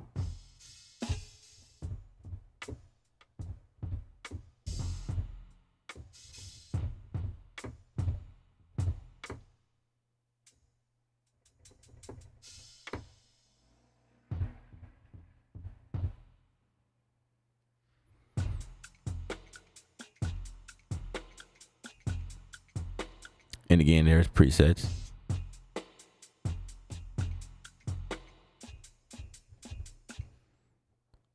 But what if we wanted to do something for like maybe the holidays, like Christmas or something, you know, like you got this kinetic treats, man, I use this on something.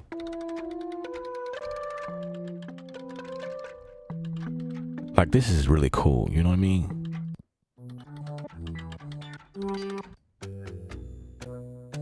Like toy sounds.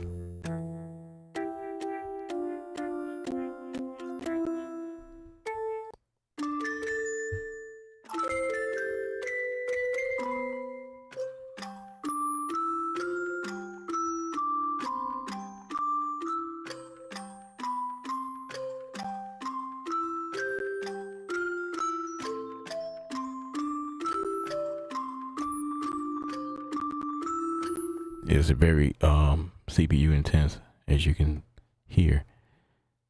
Okay, but what if we doing lo-fi? You know what I'm saying? Like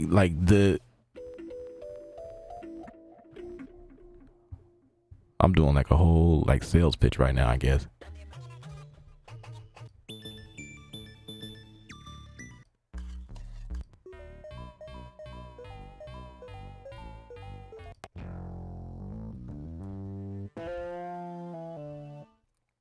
Do you do your own mixing and mastering? Absolutely.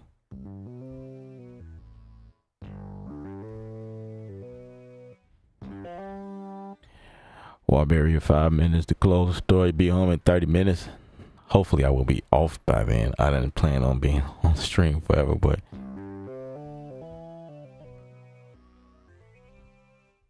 I wish I had that cash back in my pocket. It's all good. You'll get it back. I've lost so much money over time. You know what I mean? And it's all good. You'll get it back. Mad spinners in the building. That's what credit is for.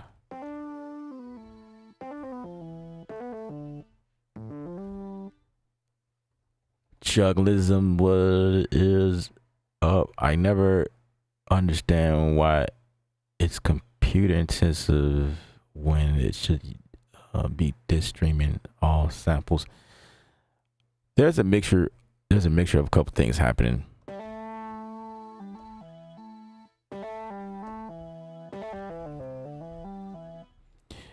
Now, my drive, my external, I'm streaming everything off my external drive, but it is a 7200 RPM.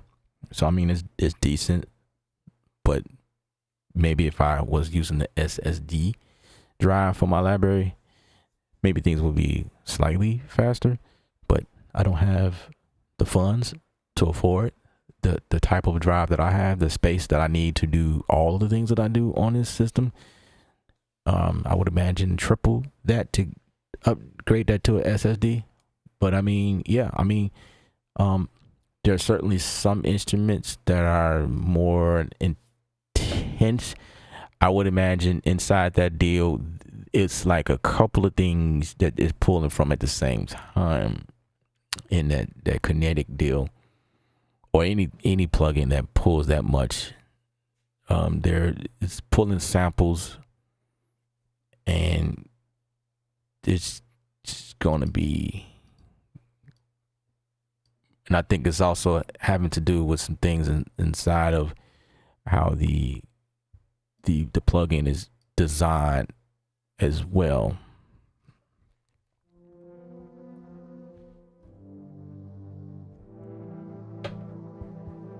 But who knows? I'm not an engineer. I'm not behind the coding, so I can't really tell you. But you know, it is what it is. So there you go. So I'm just throwing stuff at y'all. What about mallets?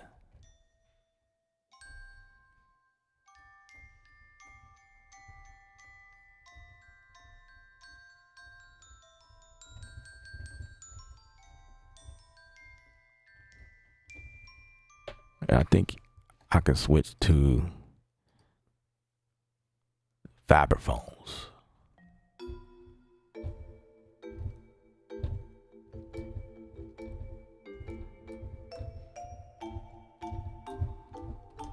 You know what I mean? Dude, you could do whatever. Let's go to Middle East real quick. I'm just being really random right now.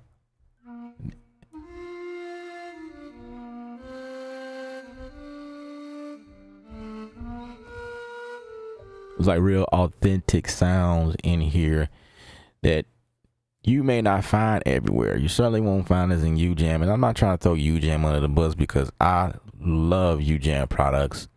I do reviews on them and I will use them from time to time. But the question was asking me what I think about UJAM versus Native Instruments, I said I would never compare the two. They're not on the same level. UJAM is designed for a specific market.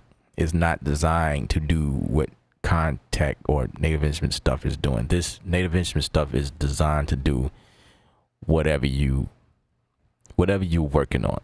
Like this is why this stuff costs this much money. I guess this is my way of explaining that to some people. They're very expensive. Well, you know,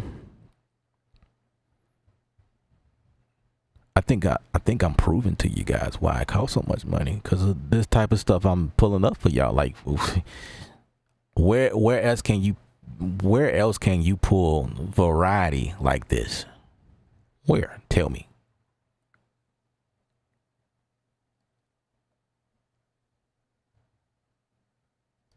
If you're working on a horror film, let's go. I'm about to scare some of y'all. Just before I press any notes, just hit the like button first before I scare y'all away. Hit the likes. Hit the like button, everybody. Got 24 people. We only got 22 like. Hit that like button. Subscribe. If you want to join the comment section, you gotta be subscribed. What's up, ski jump toes? What's happening? The preload settings in Contact makes a big difference to library loading. Only a few kilobytes in loading the memory. You know what? That's a good point. That is a good point. I'm glad you said that. Now I want to see if I'm set up that way.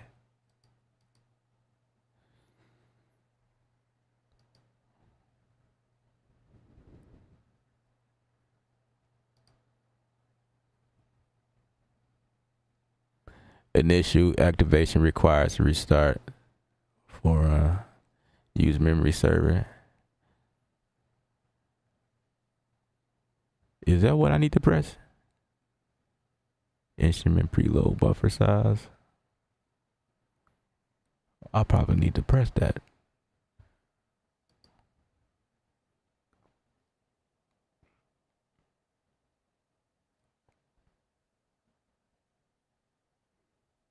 Yeah, I think that is the button you're talking about, because now I'm reading this part where it says Contact will purge unused samples automatically and handle the server. Okay. I think I like that. When did they put that in here? I don't ever remember seeing that button. Bruh. I don't remember that. Okay, merge new multi with existing one. Ask to confirm. I can't remember the last time I've been back here. I used to be back in the settings all the time playing with stuff.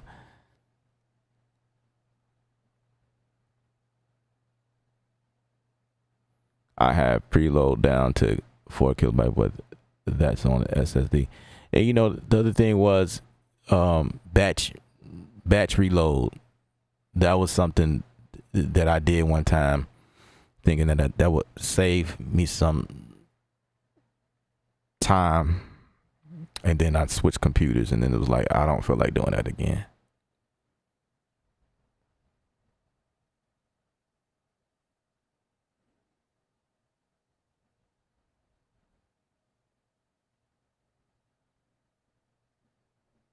Should be aware that changing the preload could affect sound quality. That is also a good point.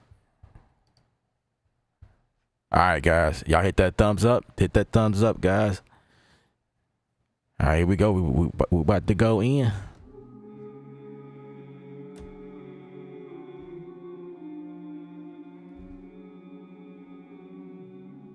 Huh, that sound.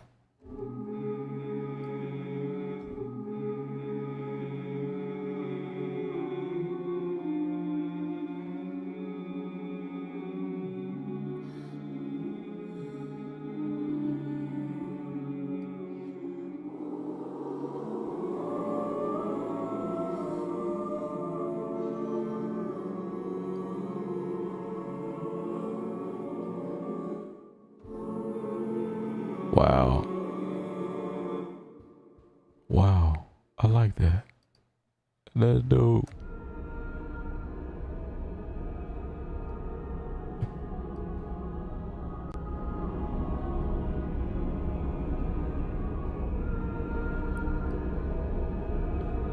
Dude, that's a song right there.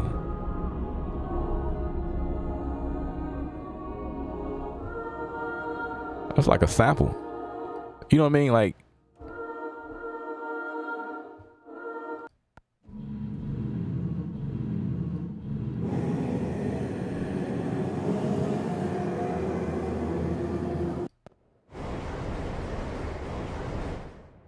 yeah. So the full production, guys. This is why it costs this much money. What about Fairlight? I've used Fairlight a couple times.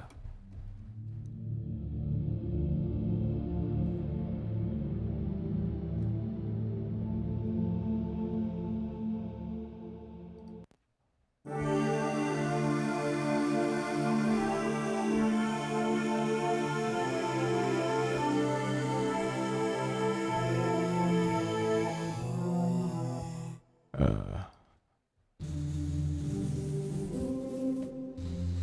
know what I'm finna do? Let's cheat.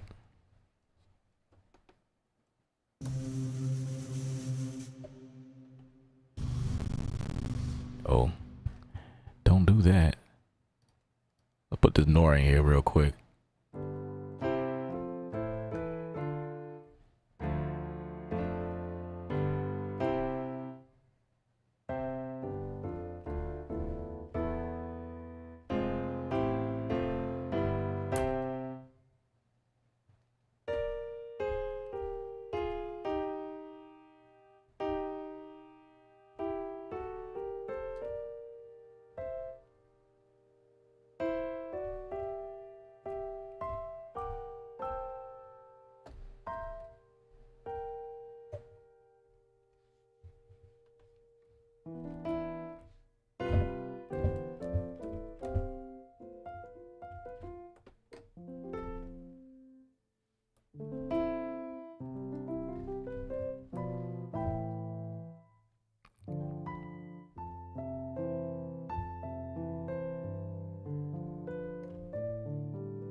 Piano colors. And see, this is what I was saying earlier. I think piano colors is more on the creative side, like the real creative side.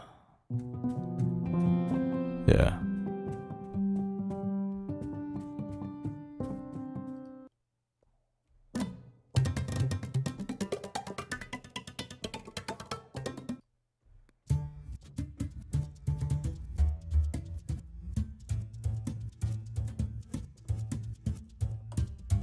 Then you got these different layers you can turn on and off.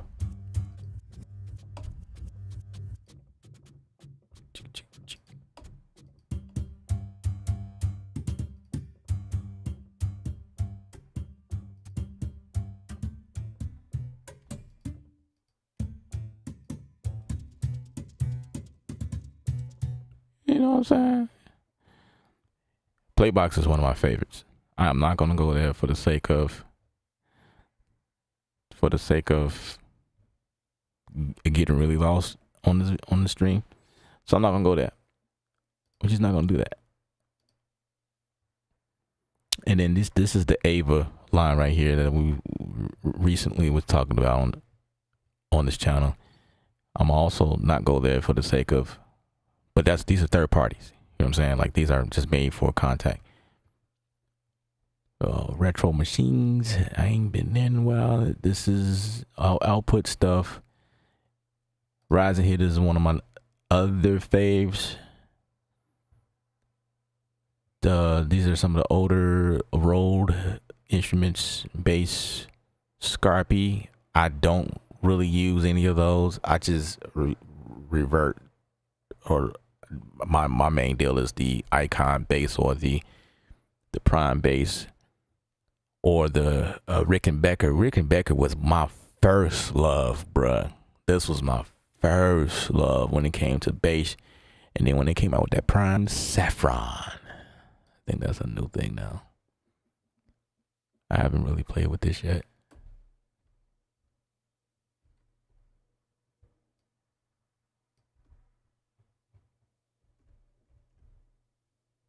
I'm not really sure what it's supposed to be doing.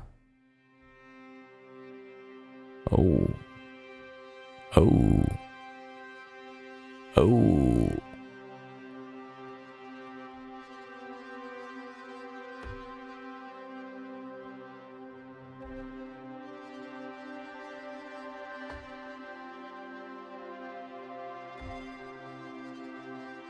We can really create a fan with that one.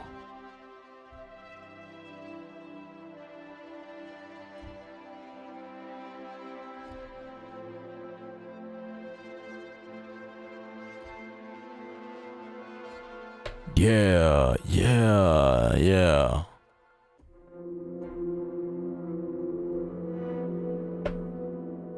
Fire.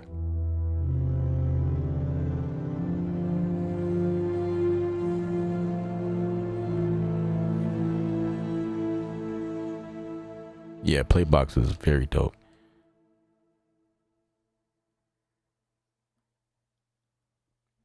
You know, Ashlight in the film studio, and it sounded incredible. Hearing it in a large calibrated system. That's why people pay the money, as you modulate the sound across it. I'm saying, man. I'm saying. Now you starting to get it. You get it now. You get it. You get it. There you go. There you go. It's only the people who don't see value that will complain about why it's so expensive. And I'm gonna tell you, I'm gonna give y'all a secret. Like, it's create to help you pay for some of these things. You know, if you see value, you don't have the money, well, you can probably Klarna it. You know what I mean? There's this account that I have. It's called Klarna. I use that to help me pay for some stuff sometimes. You know what I mean? You buy it and then you pay like every 2 weeks a small amount of it back to that account. You know what I'm saying? Like, you can probably do it that way. I don't know. I'm just giving you ideas.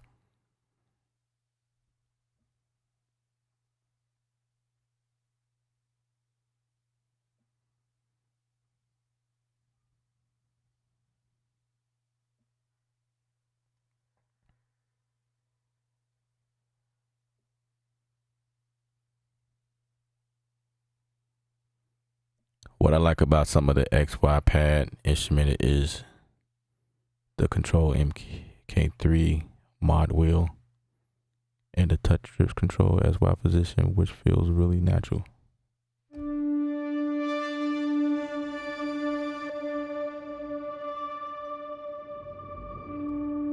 Absolutely.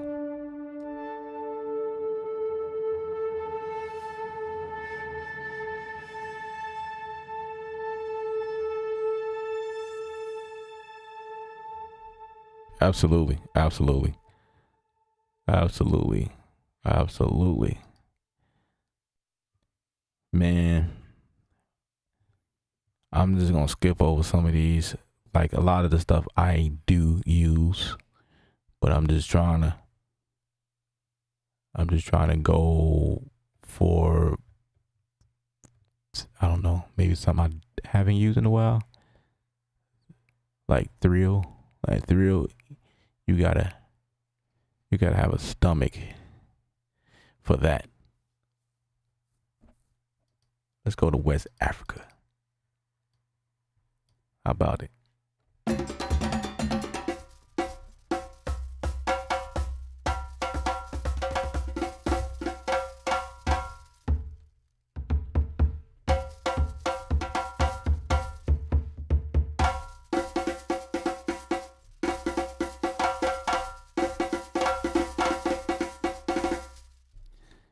Yes, yes indeed. Yes indeed.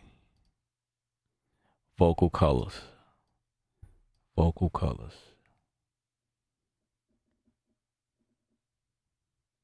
Rickenbacker is one of my favorite real time guitar. Come on.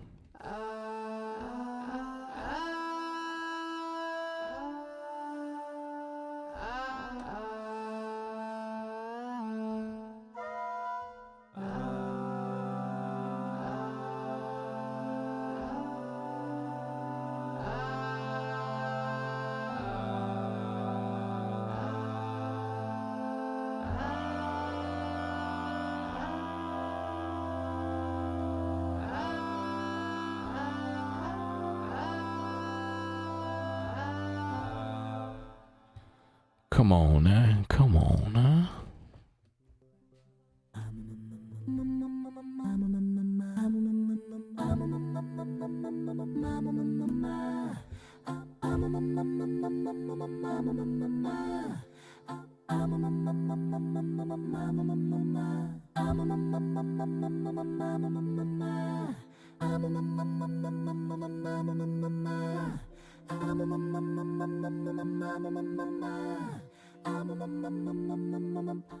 That's crazy.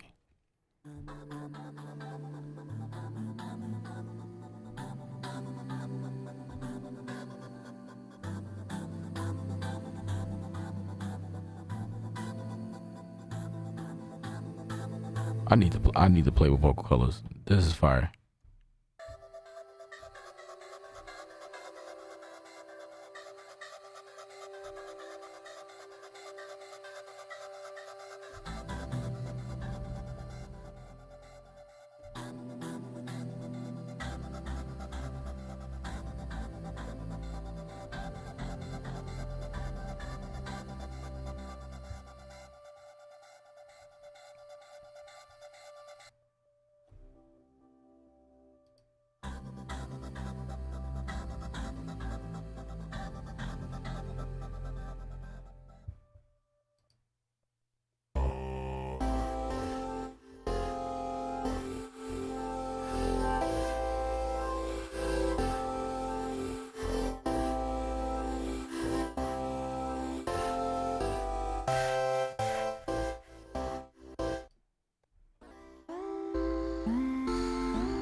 And then vowels.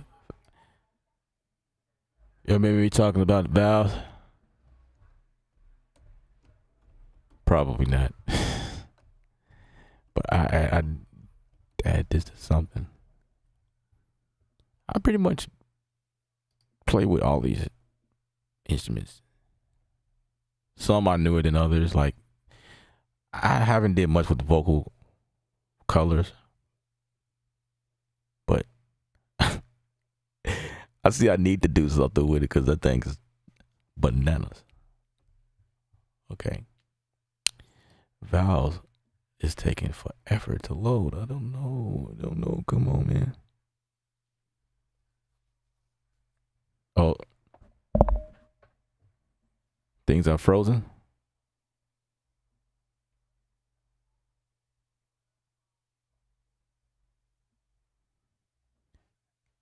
Things are frozen. Y'all let me know.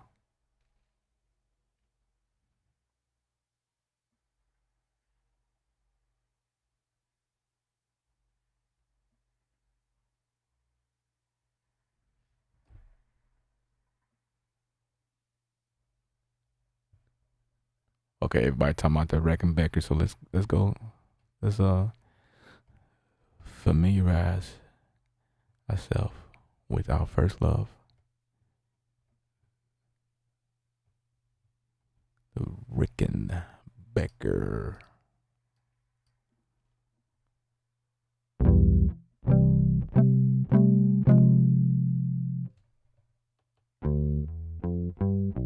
Oh, this thing still sounds good.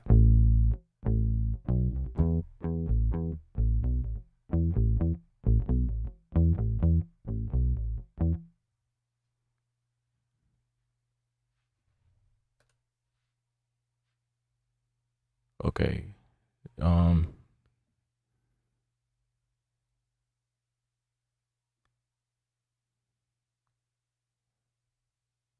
So we got people are saying we are froze. I'm gonna switch my screen. I don't know.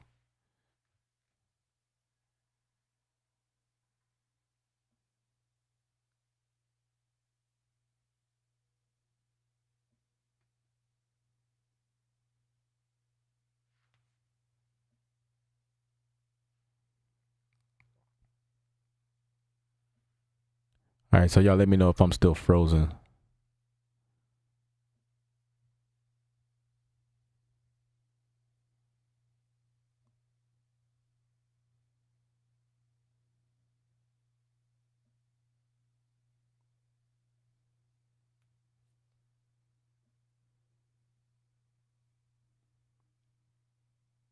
Okay, the stream is good.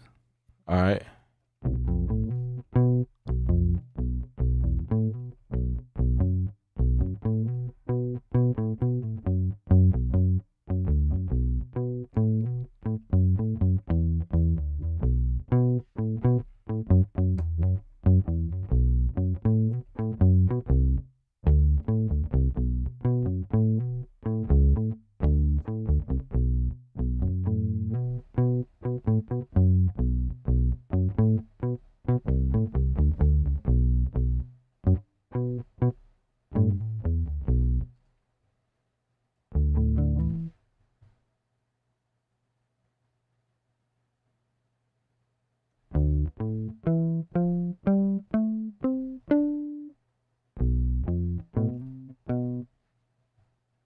things are so delayed.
We can create some doo-wop right quick, you know what I'm saying?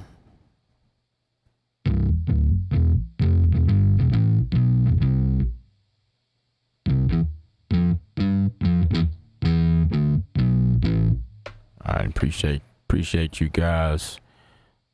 But do y'all hear that? Like the amp, probably need headphones, but the emulations of this stuff is amazing.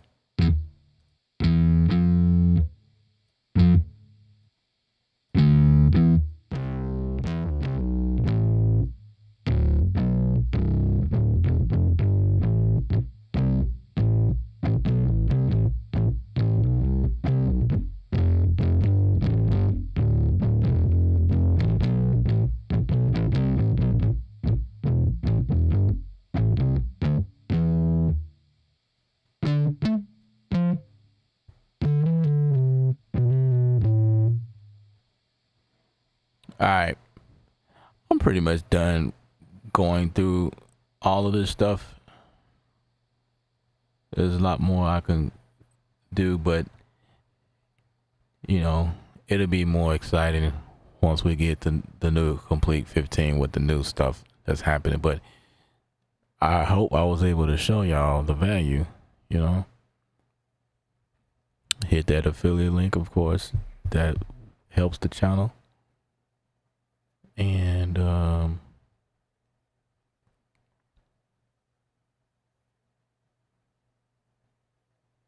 that's just what it is. So until I can get my hands on this stuff, you know, I could really dive in and show y'all what's happening.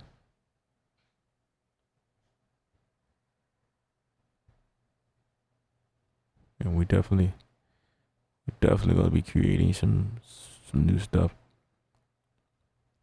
So yeah.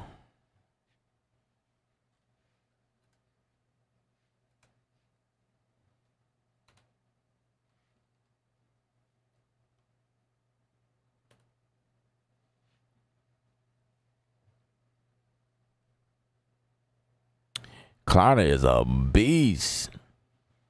Klarna is, yeah.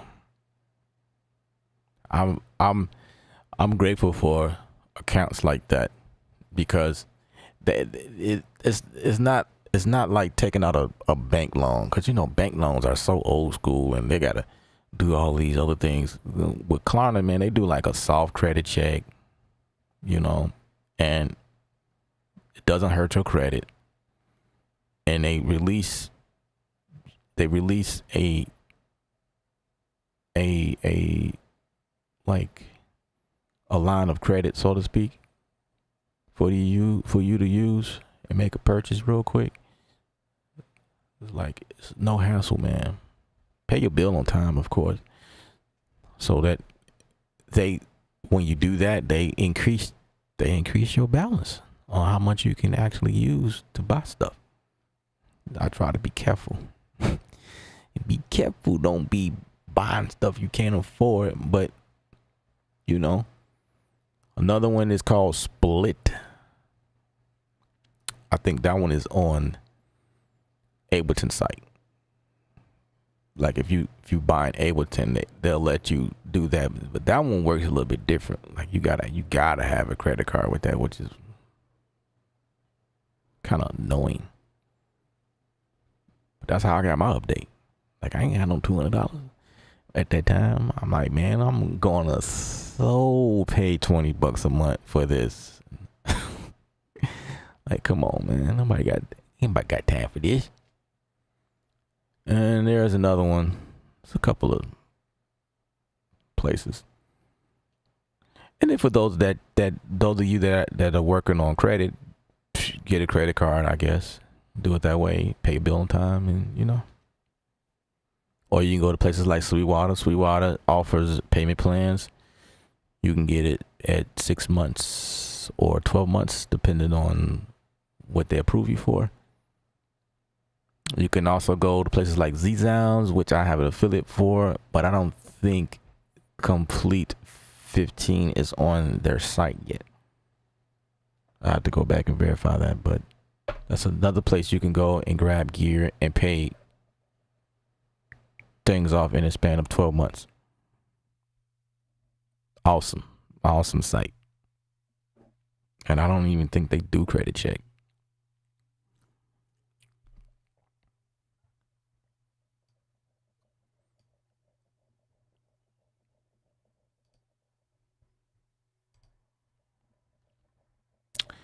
Yep. That's what it is.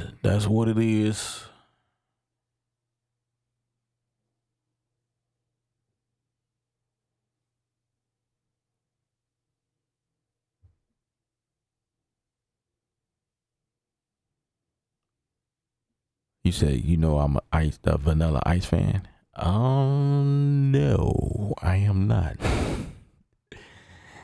I respect him. But I am not a Vanilla Ice type person. But that Rickenbacker, I've used that thing on a bunch of projects. Man.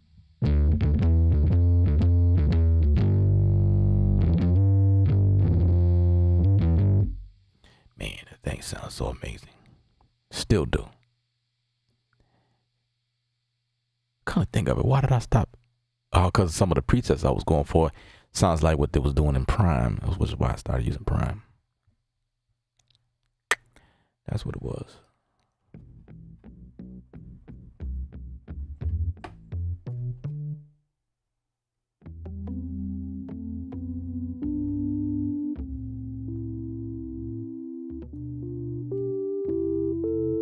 Let me tell you, if I could share some people I respect, I am fans of their music. Jay Dilla, all day, every day. And you can kind of hear some of his influence in some of the stuff I be creating on the stream. But Jay Dilla has a major influence over the industry, but me specifically because I like his sound.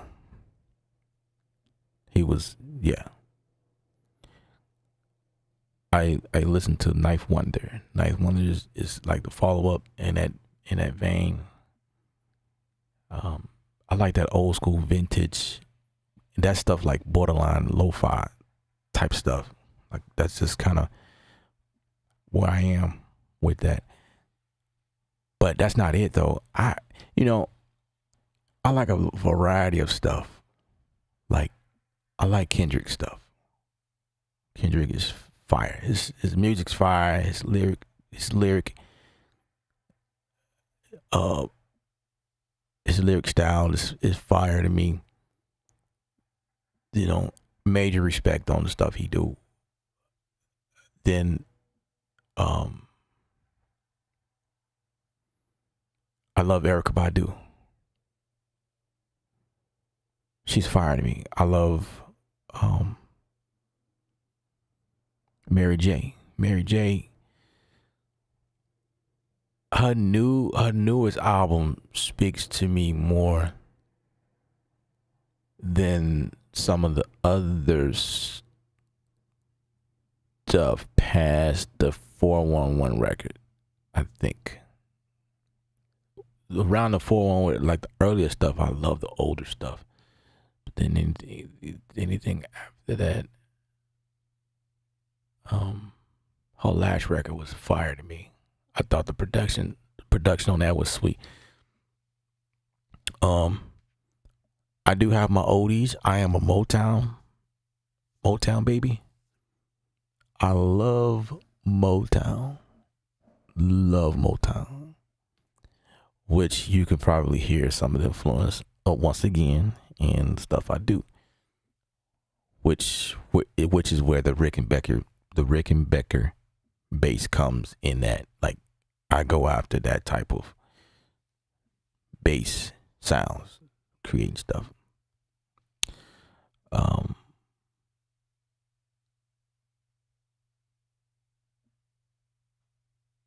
I love Marvin Gaye. I mean, he was in the Motown D, but even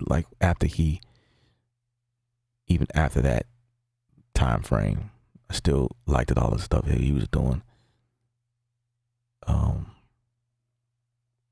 It's a lot of music that I like, but like just thinking of it off the top of my head, it's not nothing that's really poking at, like, who do I really love recently. Rhapsody. I've been listening to her a lot lately. She was always dope, but just been listening to her a lot lately.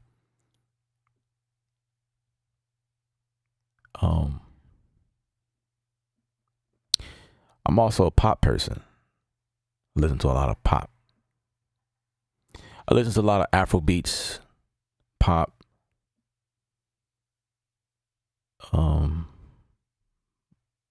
I am an R&B person at heart,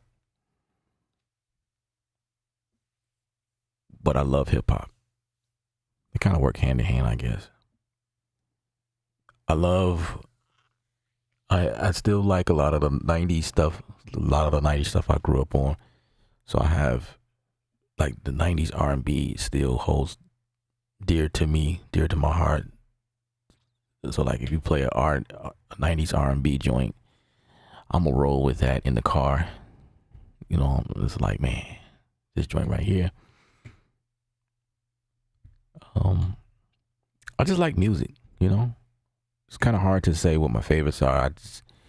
I'm more of a, like, it depends on what I'm feeling at that moment, so I can move around, you know, variety. But I was not a Vanilla Ice person. I can promise you that. Never in my life have I went and searched for a Vanilla Ice record. Never.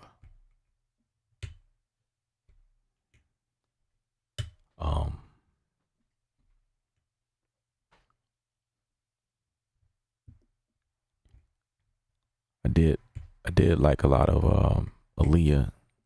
Well, I still do. With Timbaland and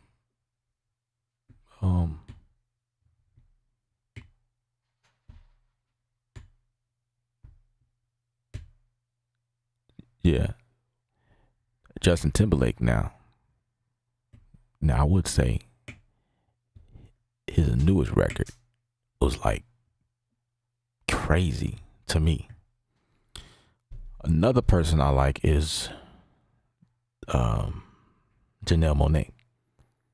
She is fire, especially her newest record.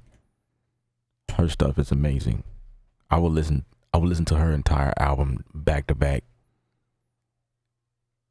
and I have done it several times, just back to back, just listen to it over and over and over. Like, her stuff is amazing to me. I can't think of the name of the album, but it's her latest stuff. It's crazy.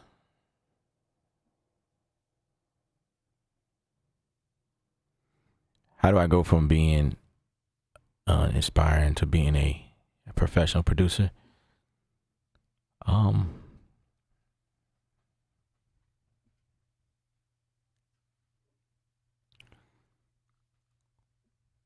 that is a good question.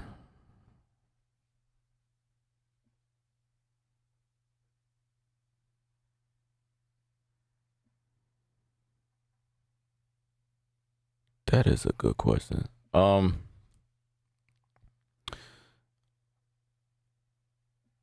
I've I've been a professional producer for a very long time, and to be a professional producer is the ability to make money. Now that's not to say all of my productions was dope. You know what I mean? Like that doesn't. That's not what I'm saying. I got paid for what I was doing. This was like when I was in high school. I was born. I was born this way. When I was always a musician. I learned how to play drums when I was still wearing diapers. You know what I mean? Like when I came in this world, music was always a love. My father played the bass and he played the drums as well. So I grew up in a musical house. My mom is a singer. So I was born and raised around music.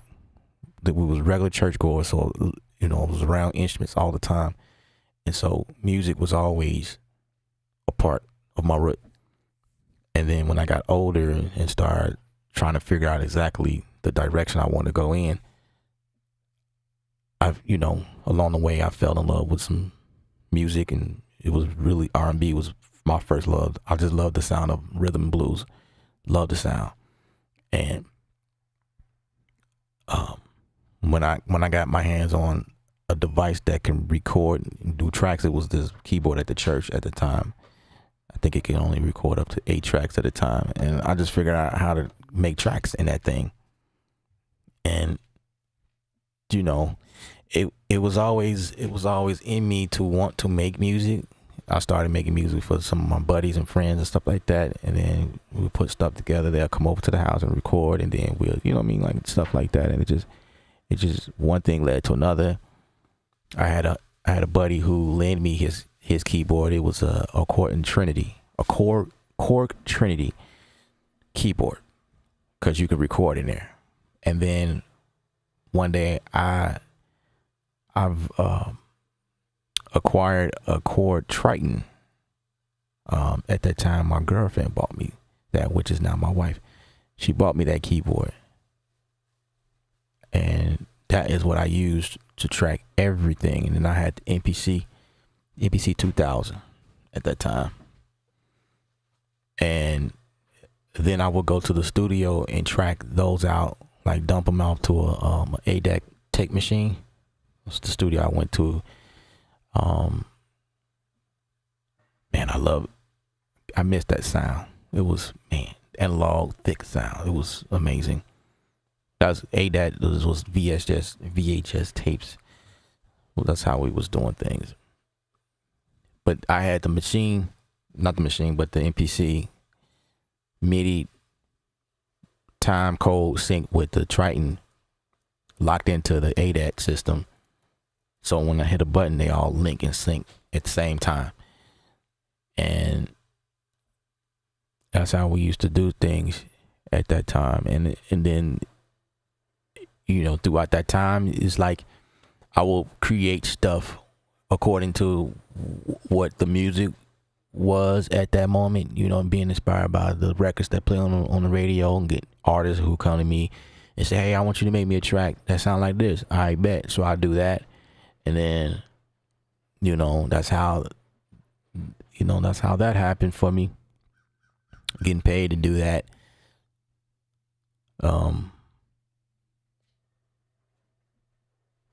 Yeah. And then, doing that, and then being a sound engineer, had opportunity to be that guy who record vocals and record live bands, and playing drums on some of the records, and this is everything that involves being creative and making it happen. mixing, mastering, the whole nine. Sometimes I get hired to just mix. I've been hired several times just to master.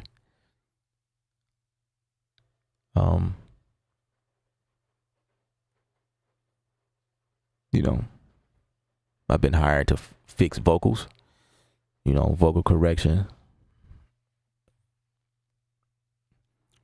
I've been hired to edit videos. I've been in this thing for a minute. And then when I come here on YouTube, I just have fun showing y'all, just being creative, whatever comes to my brain.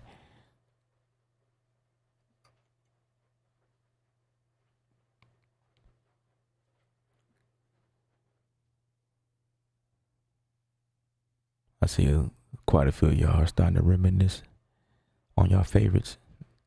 803 is in the building.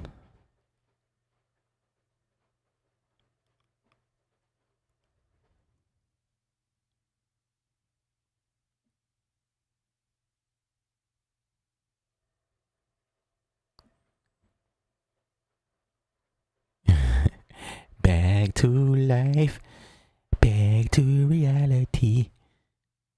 Man, that was before my time, though.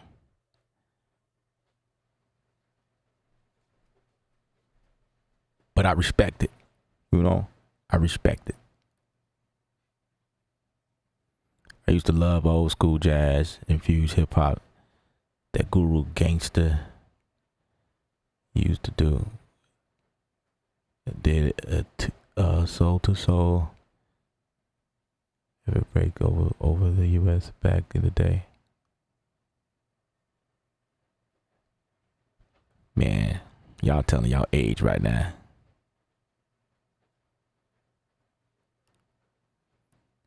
Somebody said Sade. That's when it started.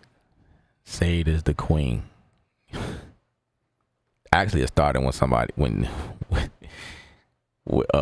when Vanilla Ice popped up in the comments. Like, whoa. Now, I would say I would pick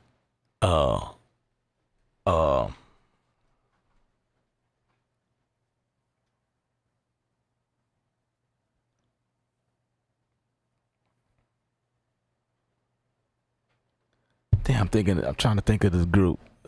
Oh, like what was the other group? What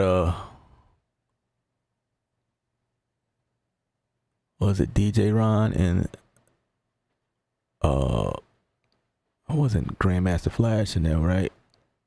Run DMC. I would pick them over Vanilla Ice. Vanilla Ice was not my jam.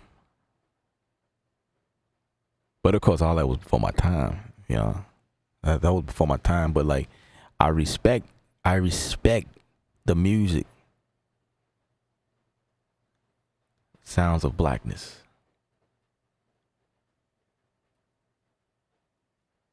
So when is EP dropping?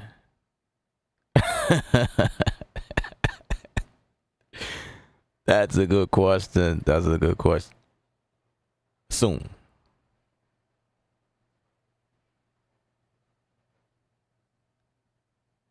That question wasn't directed towards me, but I had an answer for that. See?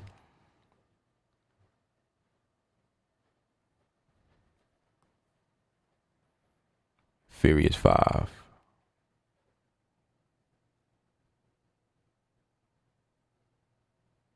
Because I am working on some more music. I don't know when I'm going to release it, though.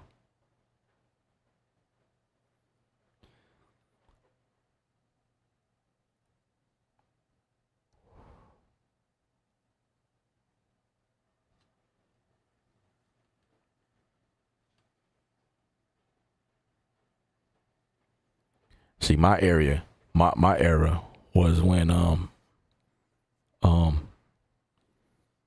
Mary J. Blige.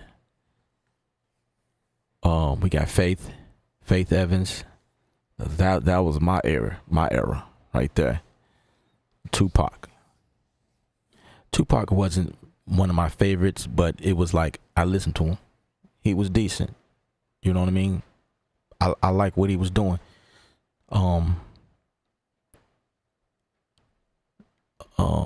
Nas. See, that was one of my era.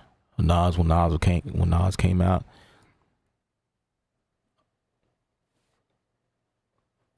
Biggie Smalls was more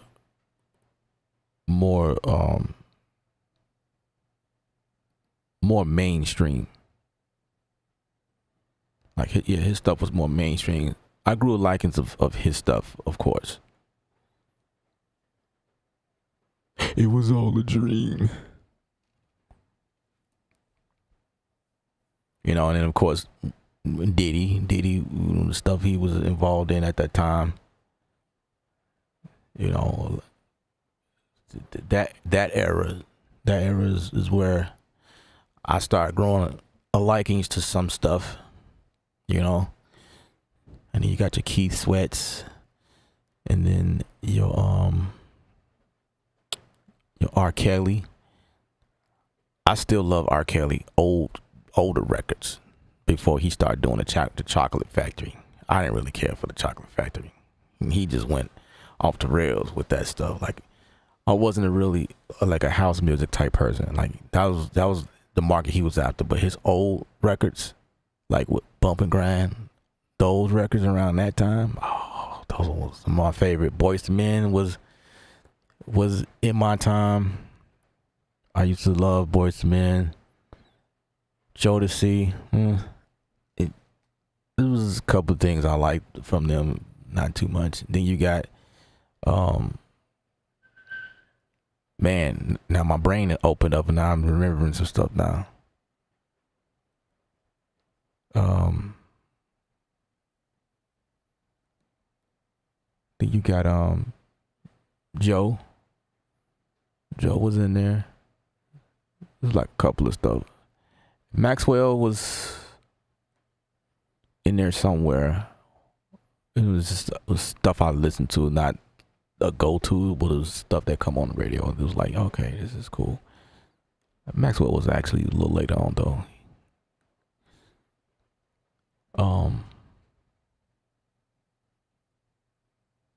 Lil' Kim was in there. I don't know if y'all remember this chick named Tweet. She was kind of like a one-hit wonder though, but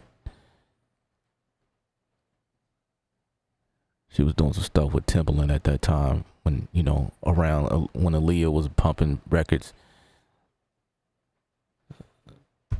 So, Monica is another one. I love me some Brandy.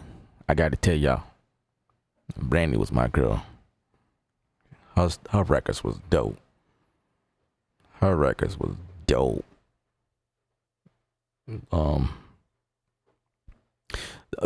was, you know, kind of my era.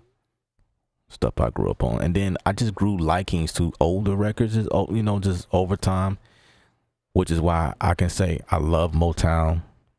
Motown was certainly before my time, but I just love their stuff. This stuff is amazing to me. Every once in a while, I just listen for hours and hours and hours and hours and never get tired of it, man. Postman. That Postman joint, I love that one. The Temptations got some pretty dope stuff. Was it the Marvelettes? Love their stuff. Their stuff is amazing. Who else? I'm trying to think of some other people. I don't know. When it comes to Michael Jackson, I didn't like his stuff. The stuff that he did as a kid. The Thriller The Thriller is safe.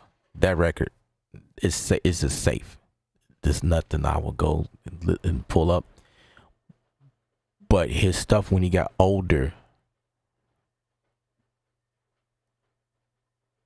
I'm trying to think of that one record.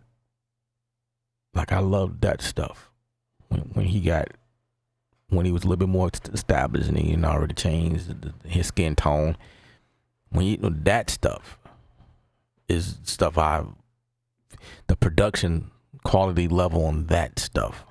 Rodney Jerkins and the man, like Rodney Jerkins is a beast. Then you got Teddy Riley is another one. Like stuff he do. Fire. That's the type of stuff I used to listen to. I don't necessarily listen to it now, but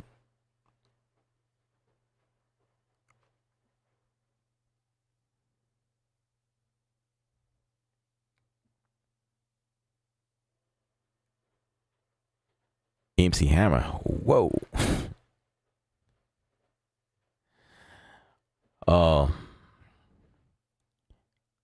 MC Hammer was cool. It was nice to see him perform. I wasn't really into him. It wasn't really my time.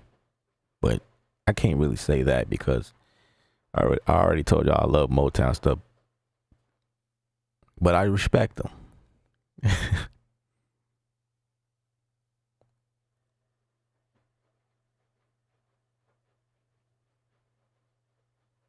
I know you want to leave me, but I refuse to let you go. Yeah, man.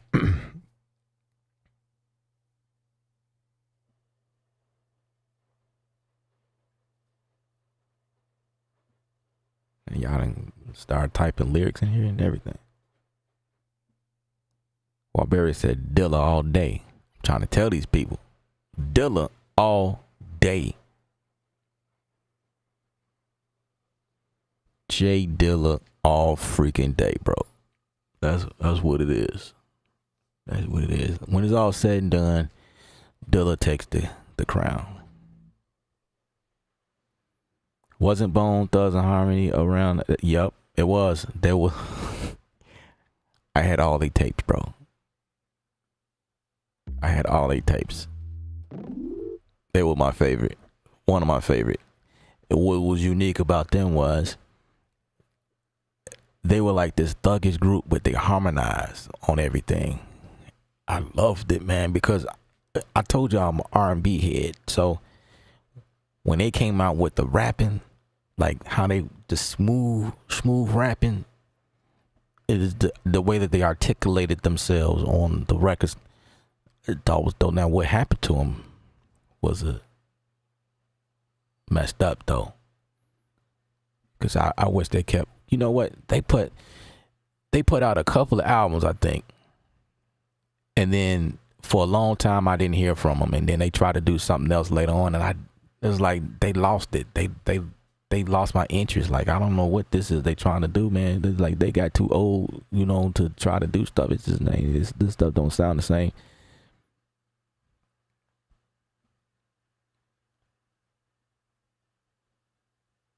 Missy Elliott was tuning it up with, yeah.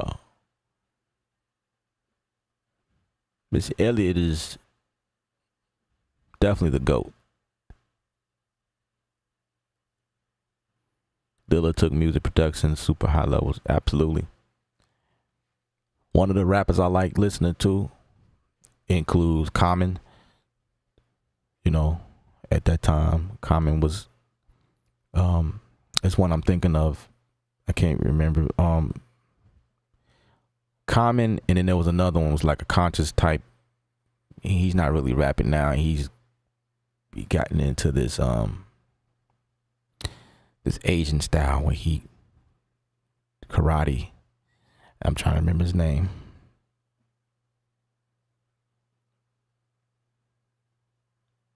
But his stuff was amazing to me. It was different. It was like so ahead of its time.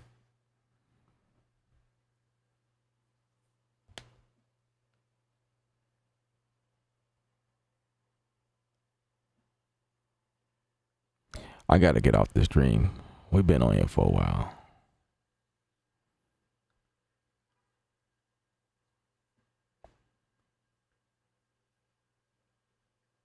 We didn't talk about some of everything.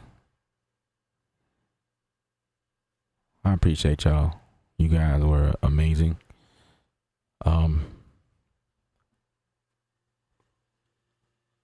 Quincy Jones, Burt Bashar, Burt Bacharach. Not familiar with that name. Babyface. Yeah, Babyface. I liked a lot of stuff Babyface did. Fred Hammond, I didn't really care for him. Sean Martin, absolutely. R.I.P. I didn't discover Sean Martin until I discovered Snarky Puppy. And then that's when I discovered Corey Henry.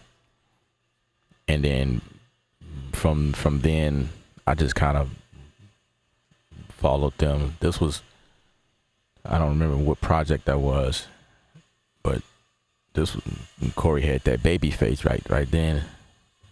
I was like, man, this stuff is amazing. And then I started discovering stuff like that with bands that incorporate the whole horn section ensemble like that, you know, playing things in that nature, you know, jazz type stuff.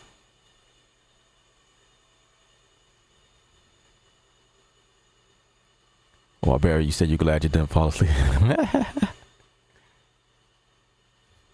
Somebody said the OJ's Stairway to Heaven.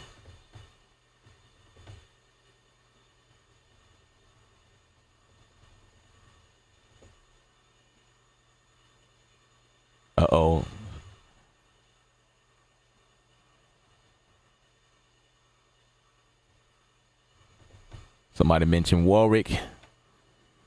Her music was peculiar to me. I didn't like it at first when I was a kid. I didn't really care for her sound. But when I got older and I heard it again, I was like, I respect it. And I learned that Warwick, her sound influenced quite a bit of industry. I respect it. I seen her in some interviews as well, and I respect her. She was definitely a beast. Definitely a beast. It's the thuggish ruckish bone. Yes, sir. You ever watched the Cadillac Record film? Absolutely.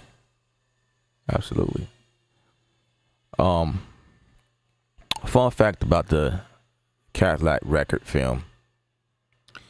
My uncle is married to the daughter of Lil Walter. And I found that out after watching the Cadillac Records, and one time I went over their house and found out that, like, I've known his wife for quite a bit, but I didn't know she was the daughter of Lil Walter. Like, nobody told me that. So she kind of holds the deeds to the museum or something like that, something on that nature, the record store or whatever, and they asked me to remix one of his records. I think it was My Babe. My Babe. I'm trying to remember the title. I think it's called My Babe. So I remixed it or redid it or whatever it was like a celebration or something like that for whatever. And I was able to see the Cadillac Records. There was like a plaque or something like that in their living room. I'm like, what? This is crazy. This is amazing.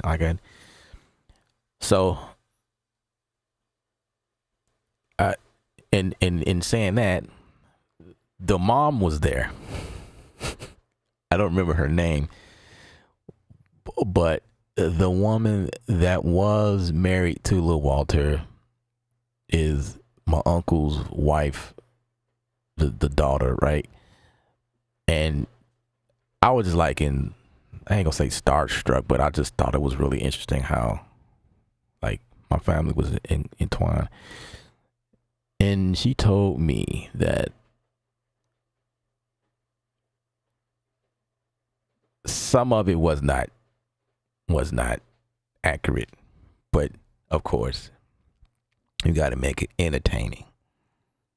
So a lot of the stuff that was done in the movie was entertainment purposes, but a lot of it was not true, was not facts. So she verified that, and I do know how movies work. A lot of times we watch movies and it don't be the facts, but the idea.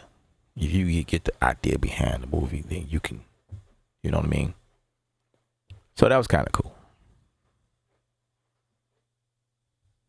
And then after that, I suddenly got into blues and discovered some people I started to like.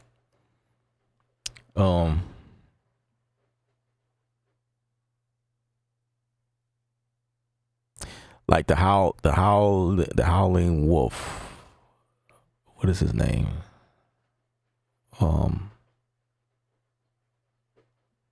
It's a song he did.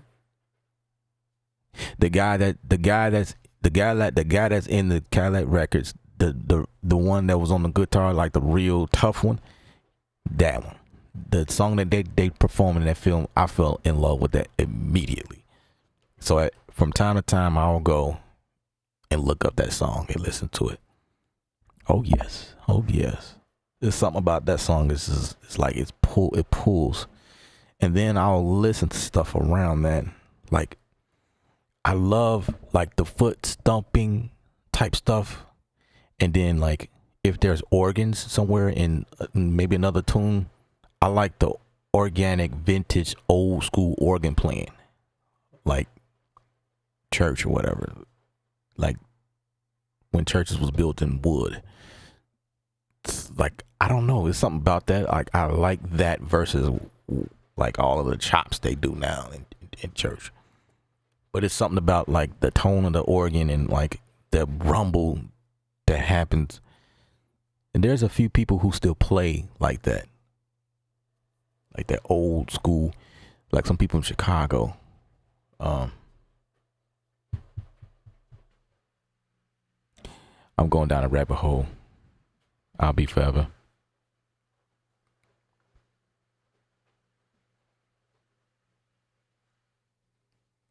A lot of creative license is taken when making nonfiction film.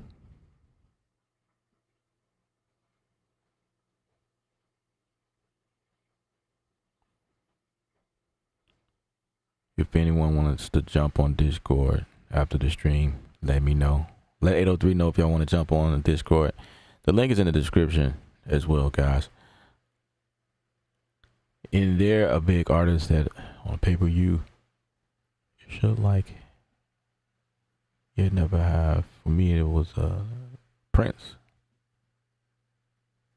Not sure why, but just could never get into his stuff. I think it was too polished. Prince, I respect Prince. I'm not a Prince fan, but I respect his music. I could listen to his music. It's nothing I would like, oh, let me go listen to Prince, but I respect his music. And you know, I would look at a documentary of him. I would like concerts that he did. I would sit there and watch the whole thing because I think it's so dope and so interesting. And I respect his talent. Prince was he was so talented. And he was very knowledgeable and very smart. He leave behind like these short little nuggets trying to tell us, like spilling the beans, kind of like whistleblowing at the same time. Like he was trying to school us on the industry and how rugged they were. So I respect him for that. Definitely. But like his music certainly before my time, but like what he was doing, is not something I would go for. But I can listen. Like Purple Rain was probably my favorite, if I must say the least. Purple Rain was definitely, I like listening to that.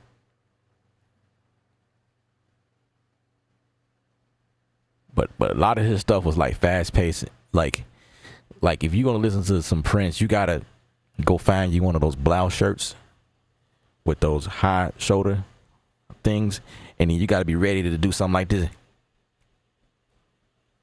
You know what I'm saying? Like when you listen to this music, you gotta be ready to go like that, just like that. And I'm not that type of person.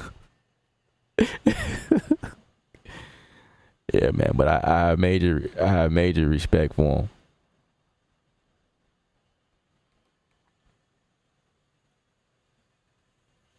That's what's up. You play guitar because of Prince. That is what's up. I think that's dope how we find inspiration in everything or anything. We are a people of brilliance. Well, you know what I mean?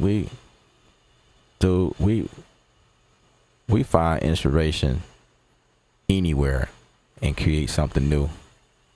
I love it. I love it.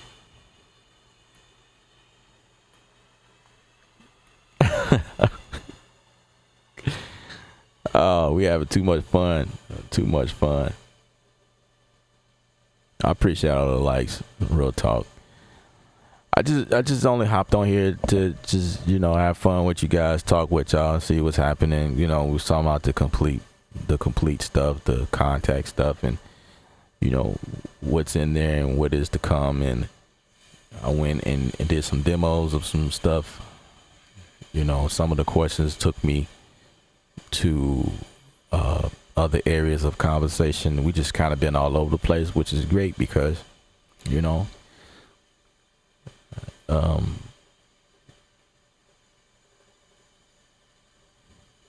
these are the things that we think about.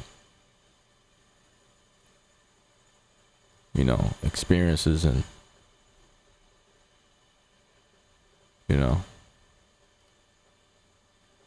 things that help us as people, as producers, do what we do. Things that made us into who we are. This music plays a huge part in our journeys. Music that we listen to when we're going through things in life. Yeah, all this stuff plays a huge part. Believe it or not, it's just music, but yeah, it's music help us live. Music help us get over things. Music help us through situations. Music calms us down. Music definitely give us energy. When we need a push, we go for certain kinds of music to give us that push. Music teaches us things. Music inspires us. Music is a huge part of life, which is why I'm happy to be here. I am so happy to be here.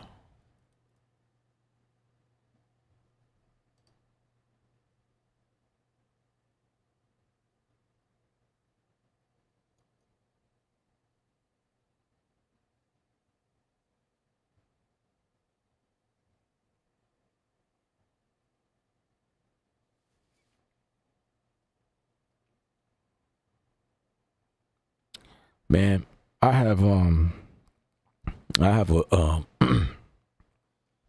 a 5-string Fender in my bedroom, still in the case. It was my dad's. He gave it to me. Every once in a while I'll pull it out, but it sits in the thing. Like I have not learned how to play bass yet, but he gave it to me for the studio.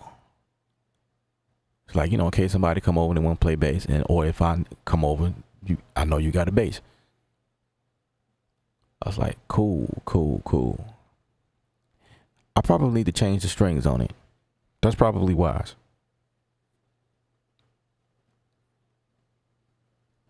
yeah, I have a lot of things I haven't touched.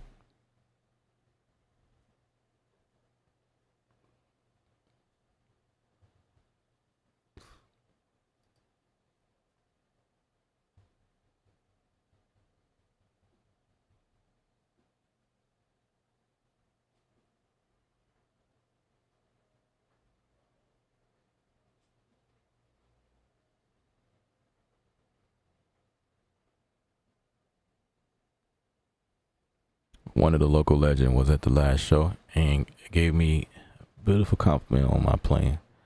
I am encouraging you to learn it and enjoy it.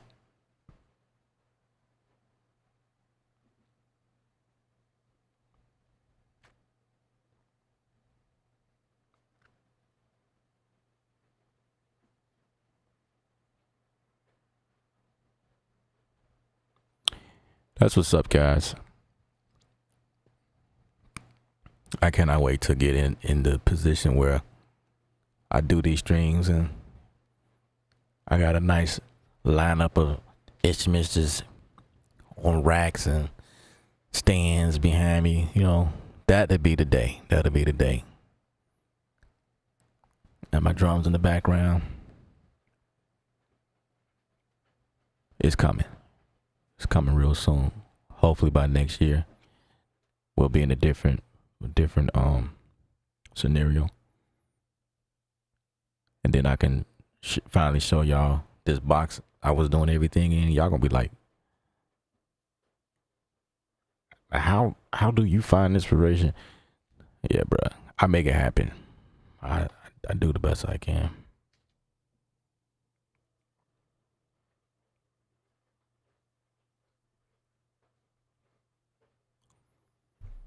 Yeah, you guys are super duper amazing. I'm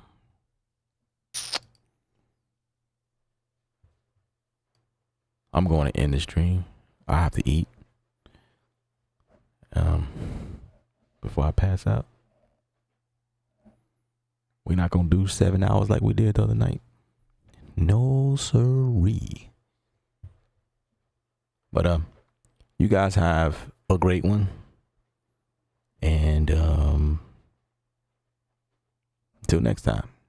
Of course, once I find out more information about what's happening, then I'll let y'all know what's going on. Y'all can continue to comment to the actually, once I end the stream, you ain't gonna be able to put nothing in the chat. So if y'all want to head over to Discord, that's where the conversation continues. So if y'all want to keep going, let's head over to Discord and keep the conversation going. And I can end this stream and I'll let y'all take over. You know what I mean? Because Discord was one of those platforms where you guys can talk and we can gel and we can like go back and forth ideas and share stories and whatever. You know what I mean? And that's how I get to know y'all better. We can do that. And yeah, look forward to it. All right, guys. Lifestyle Governed Bar. We out of here.